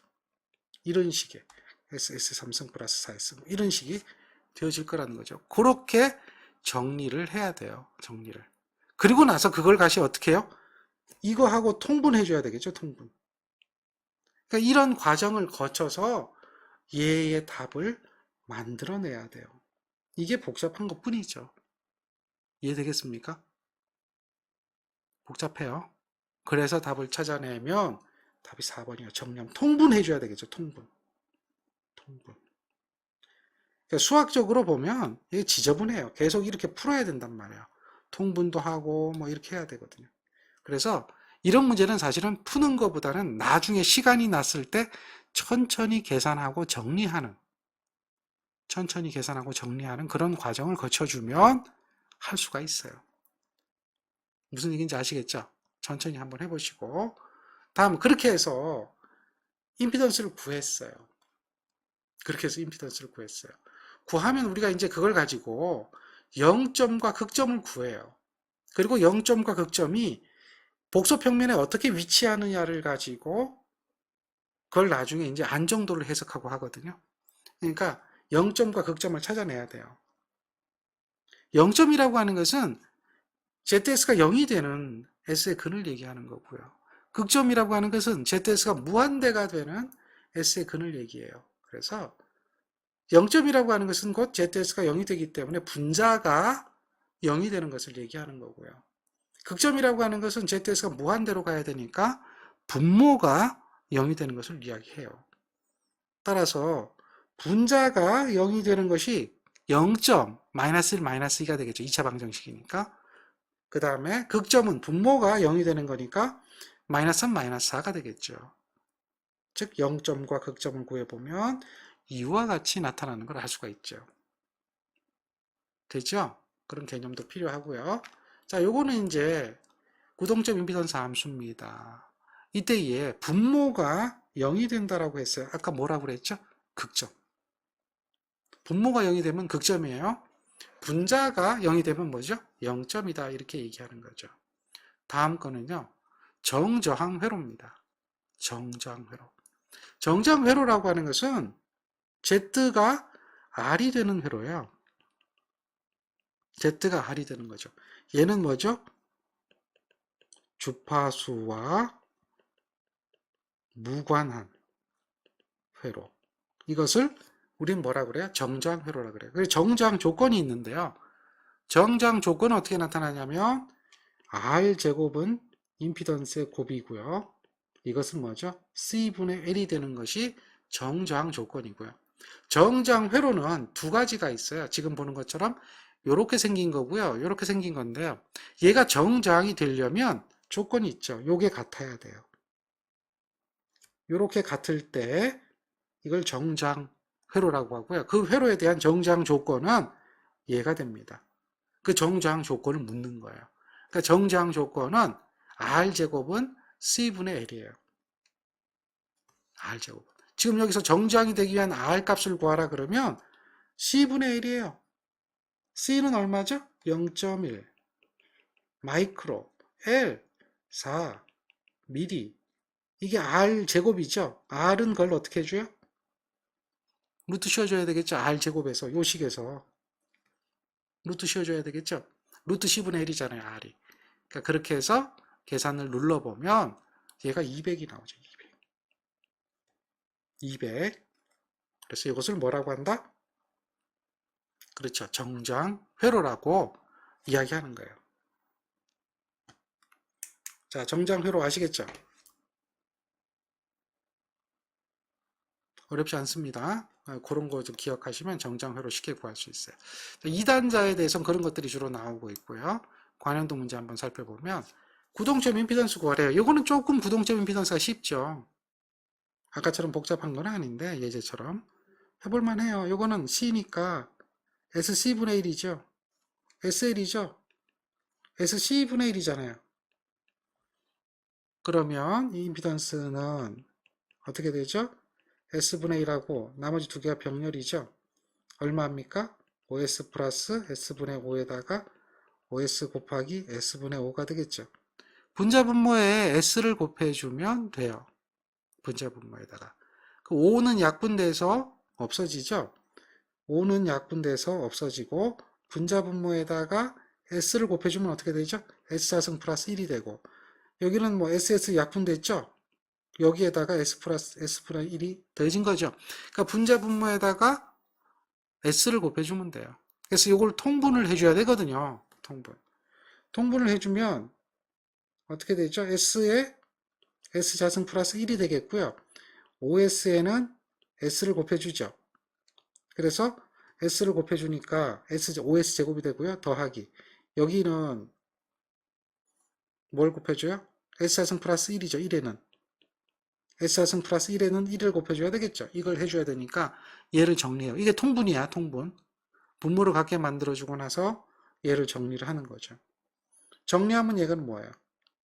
식을 보면 S에 S자승 플러스 1이 되어지는 거거든요. 그것만 찾아봐도 1번이 답이죠. 여기 있으니까. 그리고 여기 위에는 OS자승이 S자승이니까 6S자승 플러스 1이 되겠죠. 6S자승 플러스 1이 되어서 나타나는데 분모만 봐도 1번이 답이라고 하는 것을 알 수가 있죠. 그럼 구동점 임피던스 구하는 거고요. 자, 다음에 0점은 어떤 경우냐? 임피던스가 제로가 되거든요. 임피던스가 제로가 된 때는 회로를 단락한 때가 되는 거예요. 임피던스가 무한대가 될 때는 회로를 개방한 때가 되는 거예요. 자, 이 극점은 임피던스가 무한대가 되는 거죠. 회로를 어떻게 개방한 때를 얘기하는 거죠. 그래서 단락한 때하고 개방한 때를 구분할 수가 있어야 돼요. 자, 그 다음 건 볼까요? 그 다음 문제는 무슨 회로죠? 자, 주파수하고 관계없는 일정한 회로가 되기 위한 이렇게죠. 이걸 정장 회로라 그랬잖아요. 지금 보면 정장이 조건이 만족되려면 요게 두 개가 같아야 된다고 그랬죠. 그랬을 때 R 제곱은 뭐가 된다고요? C분의 L이죠. L은 2mm죠. 따라서 C 값은 어떻게 돼요? 2mm. 이것을 R 제곱, 10제곱으로 나눠주겠죠. 요 값이 C 값이에요.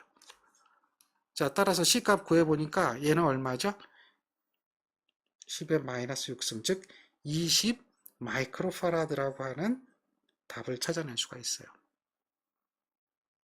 구할 수 있겠죠? 이건 무슨 회로라고요? 정저항 회로라고 이야기하죠. 정장 회로 기억하시겠죠? 자, 다음 식은 정저항 회로에 대한 조건을 묻는 겁니다. 딱 보면 3번이 답이 되겠죠. 다음 식은 자, 정저항 회로에 대한 조건을 이용해서 역회로를 이야기하는 거예요. 역회로. 역회로라고 하는 것은 무슨 얘기냐면 직렬로 연결된 것을 병렬, 병렬로 연결된 것을 직렬로 바꿔주는 거예요. 대신에 C의 값이 L로 가고요. L의 값이 C로 가야 돼요. 그러면 그리고 나서 거기에 대한 전체 임피던스를 구하면 그 임피던스가 변함이 없어야 돼요. 이게 역회로예요. 그럼 이런 조건이 만족되려면 주파수가 막 바뀔 때 이 값들은 다 바뀌잖아요. 그러니까 주파수하고 무관한 조건이 돼야 돼요. 주파수하고 무관한 조건, 그런 조건이 돼야지 이것이 가능해지게 돼요. 그래서 그 조건이 정장 조건이에요. 즉 L1이 C1으로 가고요. C2가 L2로 갈 때 주파수하고 무관한 정수는 C분의 L이잖아요. C1분의 L1이고 주파수하고 무관하기 때문에 C2분의 L2의 관계가 성립할 때 역회로가 된다. 이렇게 얘기하는 거예요.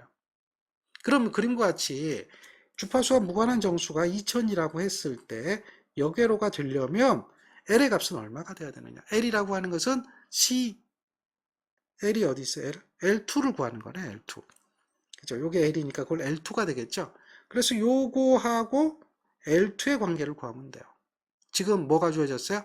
C2는 여기에 주어졌죠. 1마이크로 C2가 주어졌죠. 그 관계만 이용하면 돼요. 주파수와 무관한 장수가 이만큼이니까. 따라서 우리가 구하는 것은 L2는 어떻게 돼요? R제곱에 C2를 해주면 되겠죠. R제곱은 얼마야? 2000이고 C2는 1마이크로죠. 마이너스 6승이죠. 요거를 계산하시면 돼요. 그러면 얘는 얼마 나오죠? 2 곱하기 10에 마이너스 3승이 나와서 2 곱하기 10에 마이너스 3승. 즉 미리 했니냐 물어봤거든요. 그러니까 2미리 했니가 답이 되는 거죠. 자, 역외로에 대한 이야기 다시 한번 더 해볼까요? 역외로 관계가 있으려면 L의 값이 어떻게 돼야 되느냐가 다음 문제죠. 그럼 이것도 마찬가지예요. 어떻게 해주면 돼요? 여기서 L이 C로 가고 여기서 C가 L이 가죠. 이걸 L1이라면 C1이 되겠고요. C2라면 얘가 L2가 되겠죠. 그러면 C1분의 L1은 C2분의 L2예요. 여기서 우리가 계산하는 것은 뭘 구하는 거야? L을 구하는 것은 L2를 구하는 거죠. 따라서 L2는 C1분의 L1에 C2를 곱해준 것이다. 그래서 대입을 하시면 돼요. C1이 얼마입니까? C1이 지금 요걸 C1이라고 그랬죠. 그러니까 얘는 1마이크로죠. 1 곱하기 10에 마이너스 6승. 자, L1은 요거죠. 1mm죠. 1 곱하기 10에 마이너스 3승. 다음에 여기 뭐야? C2는 요거죠. 0.1 마이크로 10에 마이너스 6승이죠. 요거 계산해보면 되겠죠. 계산해보니까 얘 얼마예요? 0.1 곱하기 10에 마이너스 3승 나오죠. 즉 0.1mm가 답이 되겠죠. 0.1mm. 이렇게 계산할 수 있는 것을 역회로에 대한 계산이다. 이렇게 이야기하는 겁니다. 자, 그 다음 2단자의 임피던스의 허수부가 어떤 주파수에 관해서도 언제나 0이 되고 실수부도 주파수하고 무관하게 항상 일정하게 된 회로를 정저항 회로라고 한다라고 하는 거죠. 자, 그 다음 임피던스 함수가 주어졌는데요. 이것을 직류 100V에 가하면이라고 이야기를 했고요. 그랬을 때 흐르는 전류는 얼마냐 물어봤어요. 직류 100V라고 하면 주파수가 0이 되어지는 겁니다. 그러니까 S가 다 0이 되어지기 때문에 임피던스가 얼마야? 55ohm이 되는 거죠. 그러니까 55ohm이기 때문에 전류 I는 임피던스분의 전압이잖아요. 그러니까 전압이 100V고 임피던스가 50이니까 2A가 흐르는 전류가 된다. 아, 50이 아니군요. 2분의 50이군요. 여기에 2가 있네요. 2분의 50이네요. 그러니까 25죠. 4A가 됩니다. 이렇게 찾아낼 수 있죠. 자, 직류라고 하는 것은 S가 0인 것을 의미한다는 거죠. S가 0인 것을 의미한다. 그렇게 기억해 주시면 돼요. 그 다음은 이제 4단자 망인데요. 이게 이제 4터미널 네트워크. 4단자, 단자가 4개 있는 겁니다. 그래서 이러한 4개의 단자가 있는 회로망, 이런 4개의 단자가 있는 회로망을 해석할 때는 우리가 보통 이제 4단자의 회로망에 대한 해석을 할 때는 5가지 정도로 이야기를 하거든요.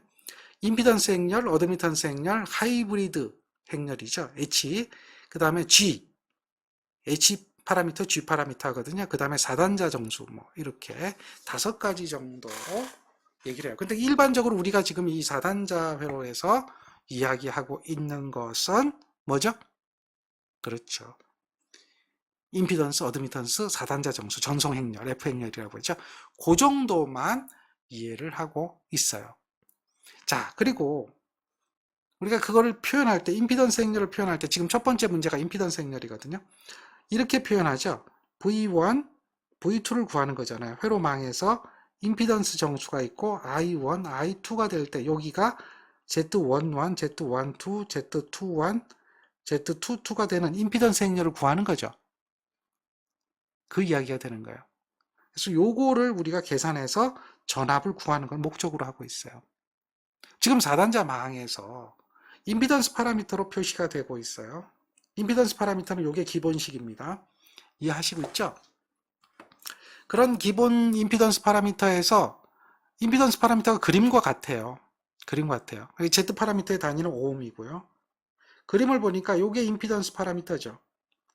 이렇게 돼 있고 여기 전류가 1차 전류가 4A, 2차 전류가 얼마죠? 1A가 주어졌죠. 그랬을 때 V1, V2 전압을 바르게 구하라 이런 이야기예요. 그러면 결국 이제 이렇게 식을 세울 수가 있어요. V1과 V2를 구해야 되는데요. 임피던스 파라미터는 8, 4, 4, 8이죠. 전압은 얼마야? 전류가 4A, 1A니까 이걸 계산하시면 되겠죠. 행렬의 계산이에요. 계산하는데 어떻게 계산되죠? 8하고 4하고 곱해주고 4하고 1하고 곱해줘서 더해주는 거죠. 또 하나는 4하고 4하고 곱해주고 더하기 8하고 1하고 하는 거죠. 이거 아시죠? 행렬의 곱셈 계산하는 거. 그걸 아셔야 돼요. 즉 얘하고 곱해줘야 되겠죠. 다음에 얘하고 곱해줘야 되겠죠. 그 곱해서 어떻게 해줘요? 더해주면 돼요. 다음 밑에 것도 똑같죠? 밑에 것도 똑같아요. 뭐하고 곱해줘요? 얘하고 곱해주죠. 그 다음에 또 얘하고 곱해주죠. 그걸 두 개를 더해주면 되는 거예요. 이해하시겠죠? 같은 색깔끼리 곱하는 거예요. 이게 행렬의 곱셈이에요. 자, 이거는 또 어떻게 성립을 하냐면 계산해 보니까 얘가 얼마 나오냐면 이렇게 성립을 해요. 36, 24가 나오나요? 이걸 계산해 보니까 임피던스는 36, 24예요. 근데 이렇게도 성립을 해요. 거꾸로 4하고 1을 몰라요? 뭐 이거요. 이게 36이에요. 24예요. 여기가 8, 4, 4, 8이에요. 요거 4하고 1이거든요. 근데 4하고 1을 몰라도 돼요. 그런데 여기에 있는 것을 이쪽으로 옮겨주는 거예요. 그걸 갖다 우리는 뭐예요? 인버스 한다 그러죠. 인버스. 식을 다시 바꿨으면 4하고 1은 이렇게 되겠죠. 어떻게 돼요? 8, 4, 4, 8의 인버스를 해주는 거예요. 여기에 36, 24 해준 거고 똑같아요. 8, 4, 4, 8을 인버스 해주는 거 임피던스의 역수가 되겠죠. 이걸 임피던스의 역수라 그러죠. 그렇죠. 이걸 갖다 우리는 뭐라고 불러요? 행렬로 얘기할 땐 역행렬이라 불러요. 역행렬. 역행렬을 구한단 말이에요. 역행렬. 역행렬을 구할 때는 어떻게 구해줘요? 역행렬을 구할 때는 이 행렬의 크기분의 크기는 어떻게 돼요? 플러스 마이너스가 되겠죠. 그러니까 8 곱하기 8 마이너스 4 곱하기 4가 되겠죠. 그거 분의 역행렬 구하는 거예요. 다음에 이 8, 4, 4, 8인데요.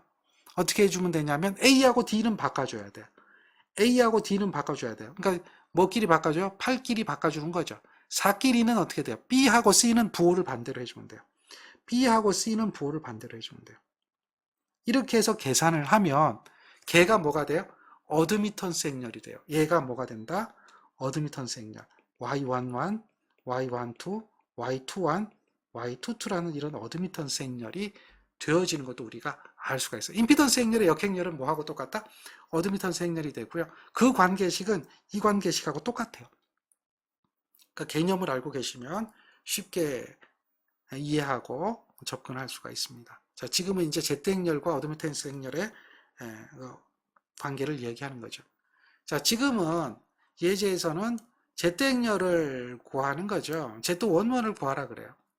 제트 원원을 구하라 그러면 물론 이제 이 제트 원원을 구하는 방법은 우리가 기본식에 의해서 계산하면 제트 원원은 어떻게 돼요?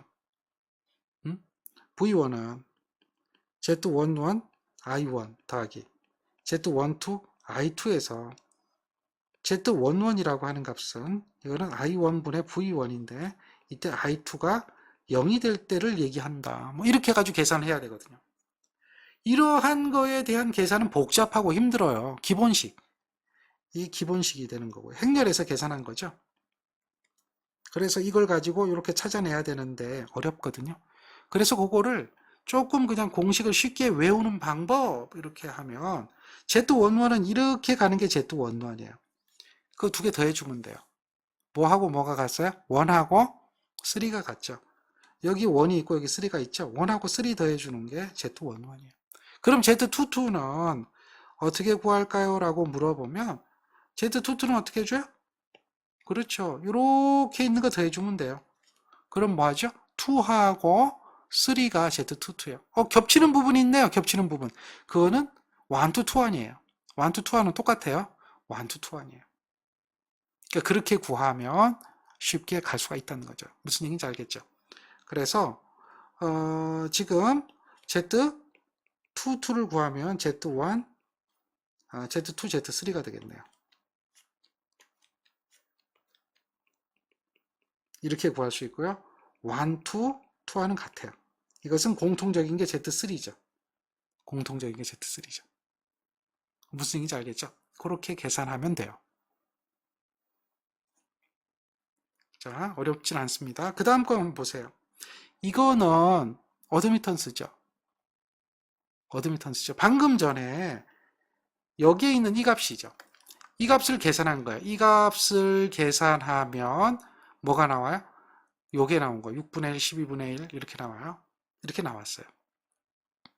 어드미턴스다. 전압이 V1과 V2가 있어요. 전류를 구하래요. 어드미턴스 행렬.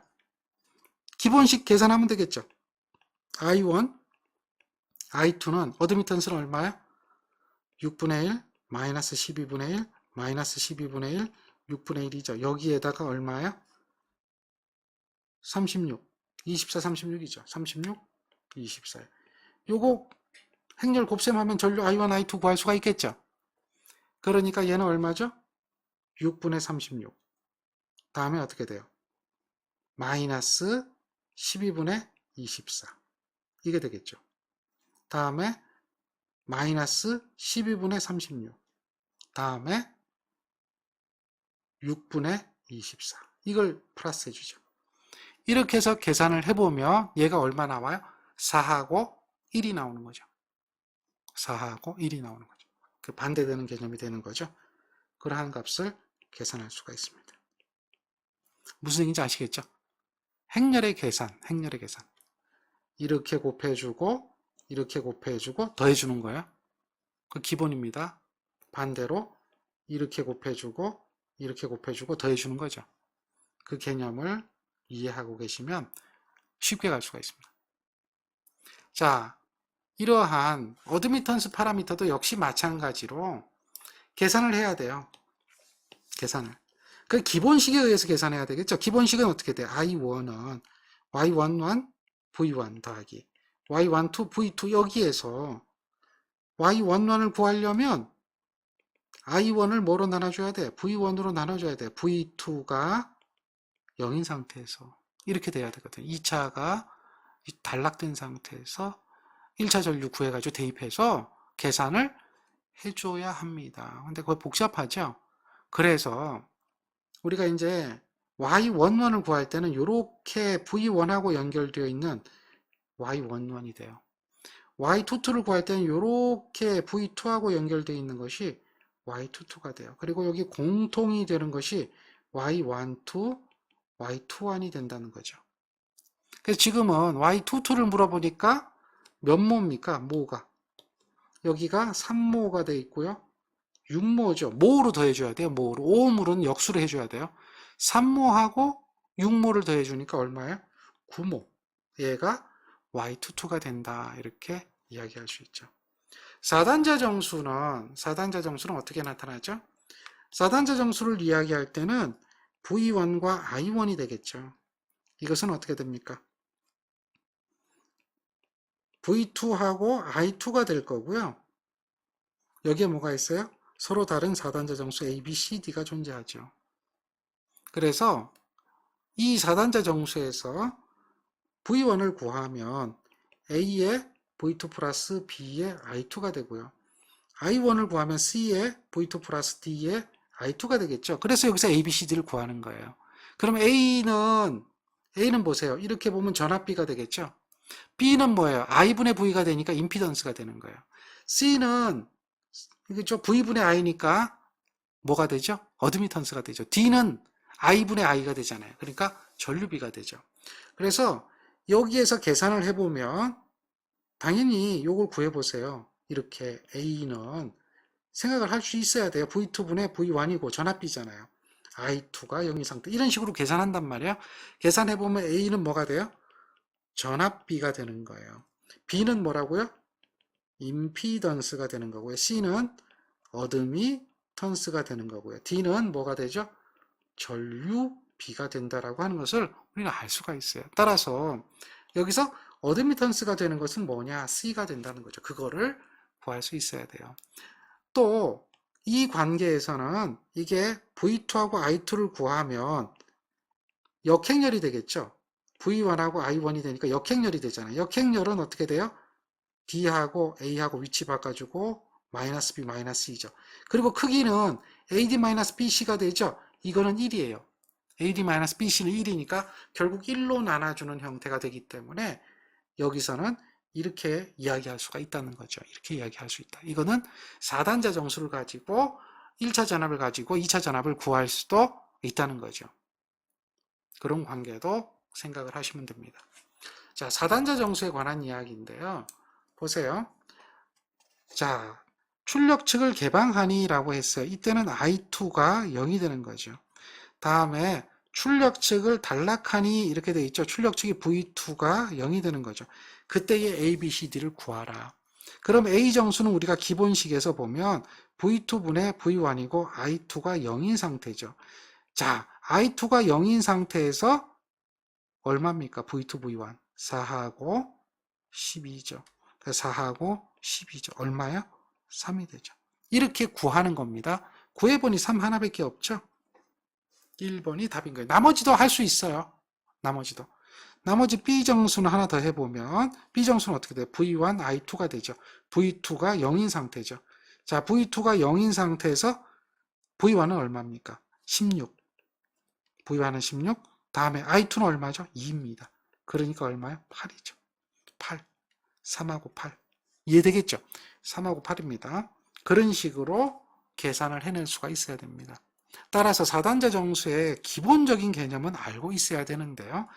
기본적인 개념이 뭐예요? V1은 A의 V2 플러스 B의 I2가 되고요.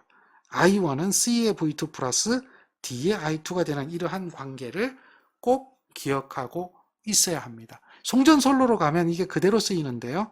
수전단, 송전단에서 송전단은 A의 VR, 수전단, B의 IR이 되겠죠. IS는 어떻게 돼요? C의 VR, D의 IR. 이러면 이게 송전단에 대한 중거리 송전솔로 해석이 되는 겁니다. 그대로 똑같이 적용할 수가 있어요. 이렇게 됐을 때 4단자 정수를 구하라 라고 이야기하는 문제가 많은데요. 역시 지금처럼 우리가 4단자 정수를 구할 때는 이 방법을 이용해서 여기에 나와 있는 이 방법을 이용해서 계산하는 게 원칙인데요. 그 방법이 어때요? 해보니까 별것 아닌 것 같지만 대단히 복잡하게 느껴지고 있다는 것을 알 수가 있습니다. 맞죠? 그래서 이것을 좀 더 간단하게 해볼 수 있는 방법이 없을까? 간단하게 해볼 수 있는 방법이 없을까? 이것을 생각을 해보게 됩니다. 그래서 공식을 좀 외우는 방법을 찾아봤더니 어떻게 되더라? 요렇게 됩니다. 요렇게 됩니다. 요거를 기억하면 돼요. 여기가 A가 되고요. 여기가 D가 됩니다. 다음에 요렇게 됩니다. 여기가 B가 되고요. 요렇게 됩니다. 요게 C가 됩니다. 요걸 기억하시면 돼요. 공식을 외우는 방법이.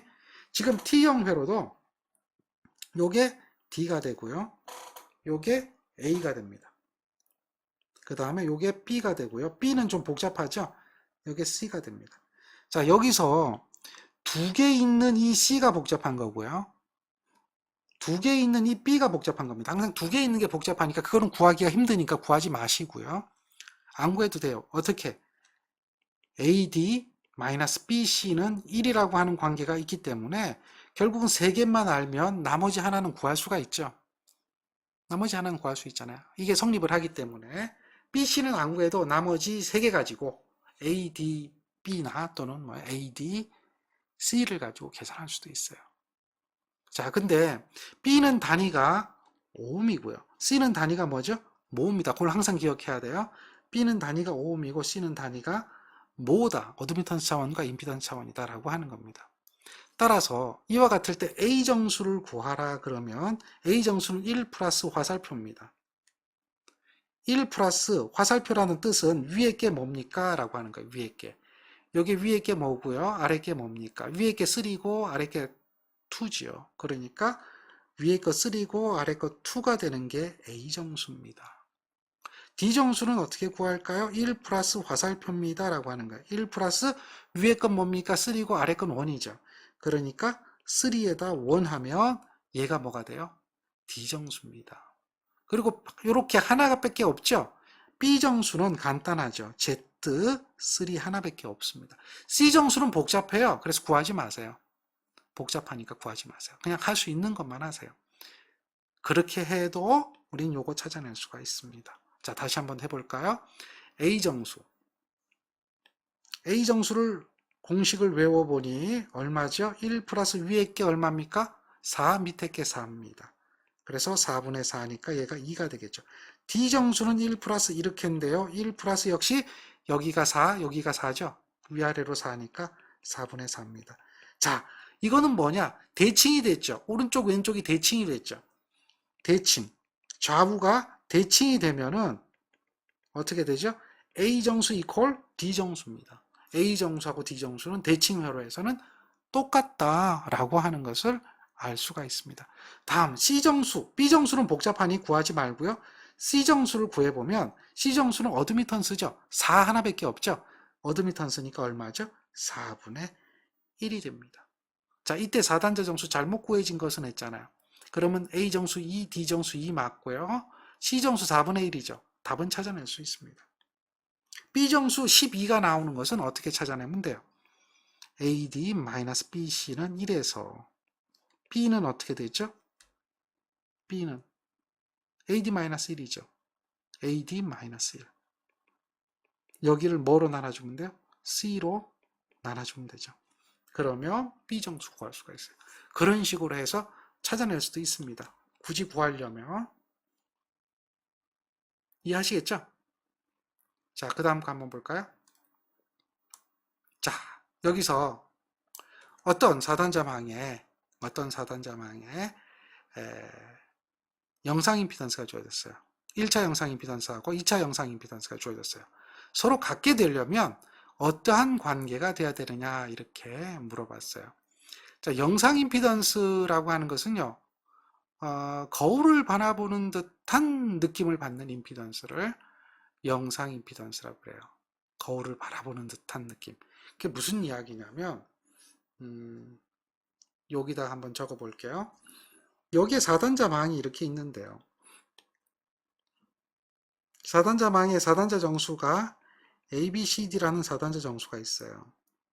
이런 4단자 망에 자, 2차 측에 어떤 임피던스를 연결하죠. 그리고 1차 측에서 임피던스를 구해보니까 그 임피던스가 Z01이 나왔어요. 그래서 그 Z01을 1차 측에 연결했고요. 2차 측을 띄었어요. 그리고 임피던스를 구해보니까 아까 연결했던 그 임피던스가 나오더란 얘기죠. 아까 연결했던. 그게 Z02라는 얘기죠. 즉 Z01을 연결하고 2차 측에서 보면 Z02가 나오고 Z02를 연결하고 1차 측에서 보면 Z01이 나온다. 그런 조건을 만족할 때 여기서 Z01과 Z02를 영상 임피던스라고 그래요. 이 영상 임피던스는 거울을 보는 거예요. 이미지 임피던스예요. 이미지. 이해하시겠죠? 그때 얘는 조건이 있어요. 영상 임피던스는 조건이. 어떤 조건이 나오느냐? Z01이라고 하는 것은 영상 임피던스는 이럴 때만 가능해요. A하고 B하고 C하고 D. Z02라고 하는 임피던스는 얘는 어떻게 되죠? 얘는 B하고 D가 되고요. A하고 C가 되는 거죠. 여기서 Z01과 Z02가 같아진다라고 하면 어떻게 같아져요? C분의 B일 때 같아지죠. C분의 B일 때 같아진단 말이에요. 그러니까 여기서 AD가 약분돼서 없어지고 AD가 약분돼서 없어지면 돼요. 대칭 회로가 되면 되죠. 그럼 얘는 뭐가 나오는 거야? C분의 B를 루트 씌워주는 게 나올 거 아니에요.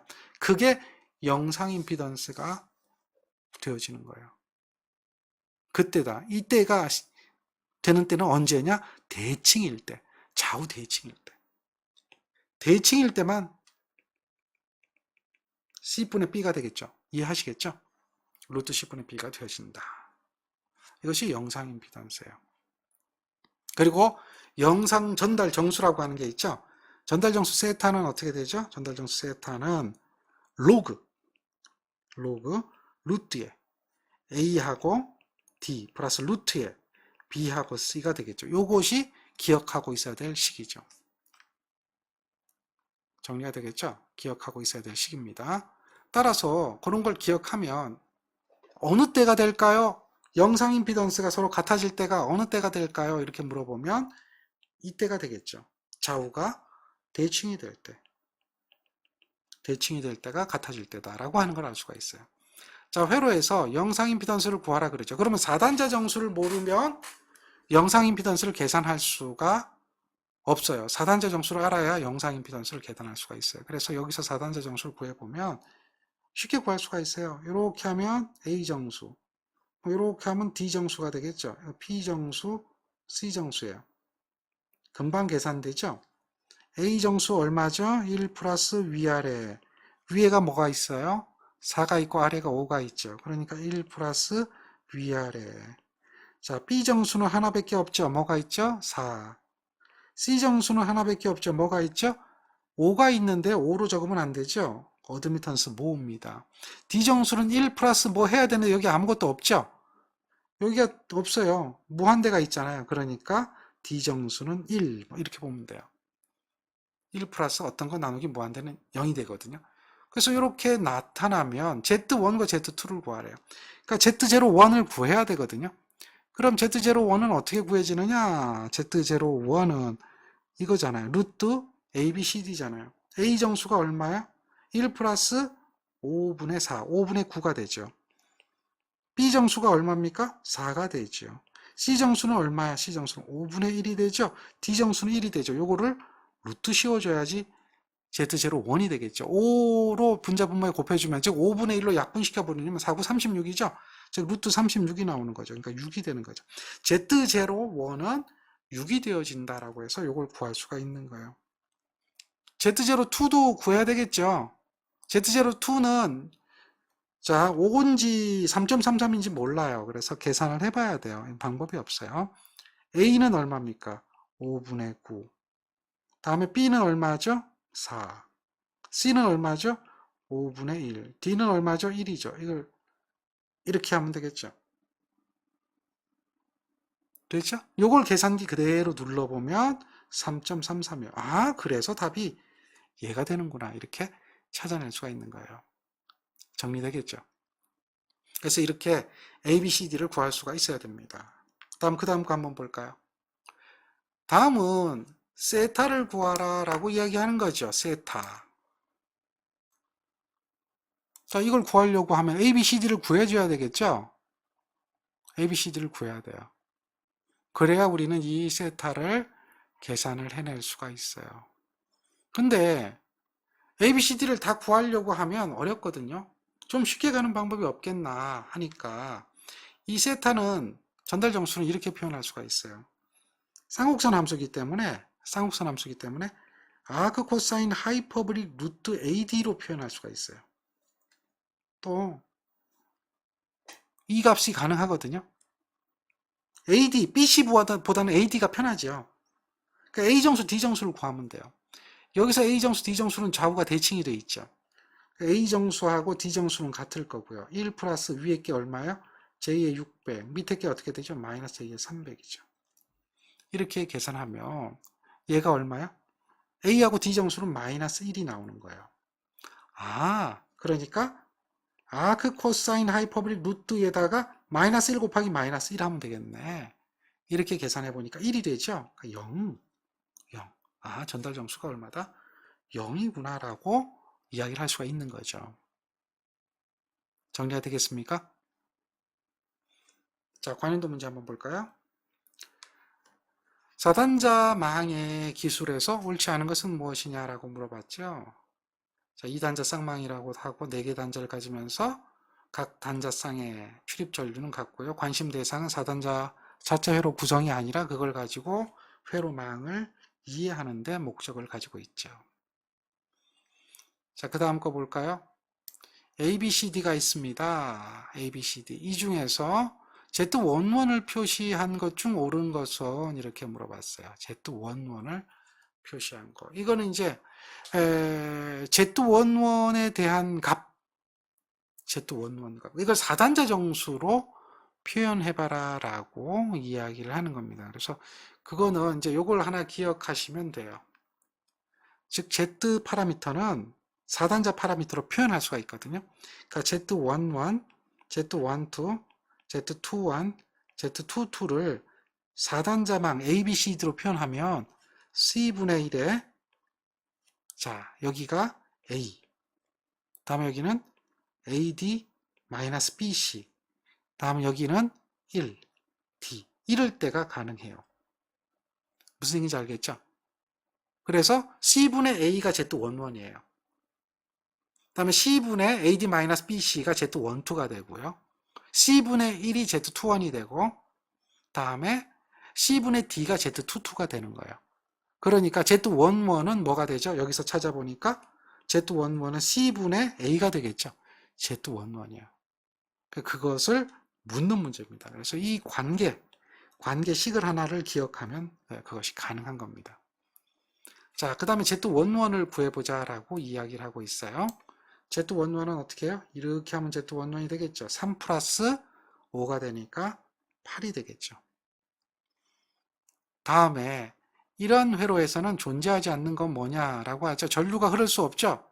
전류가 흐를 수 없어요. 전류가 흐르지 못하면 Z행렬은 존재하지 않아요. Z행렬은 지금처럼 뭐 때문에 1차 전류, 2차 전류, 전류에 의해 가지고 Z행렬이 존재했잖아요. 그러니까 전류가 없으니까 Z행렬이 존재하지 않고. 자, 그러면 여기서는 Z행렬은 존재하지 않는데 Y행렬이 존재하지요. Y행렬. 그래서 Y행렬을 구해보면 이거는 보세요. Y행렬. 전압이죠. 그럼 여기에 있다라고 생각하면 이렇게 된 게 Y11, 이렇게 된 게 뭐예요? Y22가 되겠죠. 어드미턴스예요. 그러니까 얼마예요? 10분의 1, 10분의 1. 자, 공통으로 되어 있는 것도 Y12, Y21이죠. 얘도 10분의 1이죠. 모두 10분의 1인 거예요. 모두 10분의 1. 그렇게 표현하는 게 어드미턴스 파라미터죠. 임피던스 파라미터는 여기선 존재하지 않아도 어드미턴스 파라미터는 존재하고 있는 것을 우리는 알 수가 있지요. 자, 4단자망에서 이렇게 되어 있는 이런 하나의 회로를 4단자 정수를 구할 때는 1, Z, 0, 1이 되겠죠. 밑에 있는 이렇게 생긴 하나의 회로를 4단자 정수를 구하면 1, 0, Y, 1이 되죠. 1, 0, Y, 1. 그래서 이거를 ABCD를 기억하셔야 돼요. ABCD가 이렇게 된다. 여기서는 이렇게 된다. 이게 이제 기본이죠. 그러면 그게 두 개가 합쳐지면 1, 0, Z, 1하고요. 1, 0, Y, 1에 대한 곱으로 표현하는 거죠. 자, 여기서 Y는 Z2분의 1이죠. 그렇기 때문에 여기서 요거를 뭐로 놓는 거예요? Z2분의 1로 보는 거죠. 그리고 여기 앞에 있는 이 부분은 Z1인 거죠. Z1으로 보는 거죠. 이거를 행렬을 곱을 하면 걔가 4단자 정수가 돼요. 얘가 뭐가 된다? 4단자 정수 A, B, C, D가 되기 때문에 우리는 이와 같이 계산하라 그래요. 이거를 기억하고 결합이 되면 행렬의 곱셈으로 한다. 근데 그게 복잡하죠? 쉽게 가려고 이게 뭐예요? A 정수. 이게 뭐예요? D 정수. 이게 뭐예요? B 정수. 이게 뭐예요? C 정수. 이렇게 외우는 거죠. 그래서 외우는 겁니다. 그러니까 굳이 이거를 계산하지 말고 A 정수는 딱 보면 나오잖아요. 1 플러스 1 나누기 2. A 정수 1 플러스 1 나누기 2는 요거밖에 없죠. 그러니까 답은 3번인 거죠. 뭐 이런 것들은 10Y1이니까요. 요게 답이 될 거고요.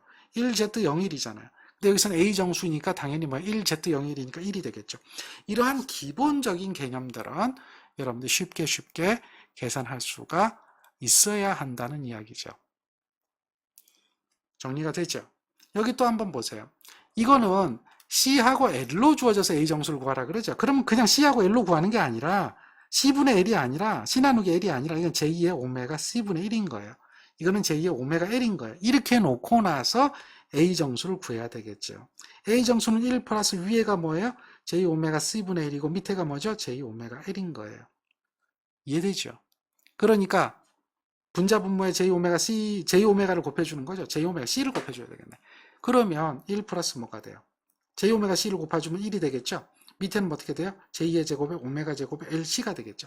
자, J의 제곱은 마이너스가 되죠? 그러니까 오메가 제곱에 LC분의 1이 되는 게 우리가 구하고자 하는 값이 되는 거죠. A 정수. 요게 되겠죠. 그냥 CL로 하는 게 아니에요. 전부 다 뭘로 표현하고 하는 거예요? 오음으로 맞춰놓고 A 정수를 구하는 거죠. 이렇게 1 플러스 이렇게 공식을 이제는 이해할 수가 있죠. 무슨 이야기인지 아시겠죠? 그러니까 이런 식으로 4단자 정수 우리는 계산을 할 수가 있어야 하는 거예요. 정리가 되겠습니까? 좋습니다. 자, 오늘은 여기까지 하겠습니다. 수고하셨습니다.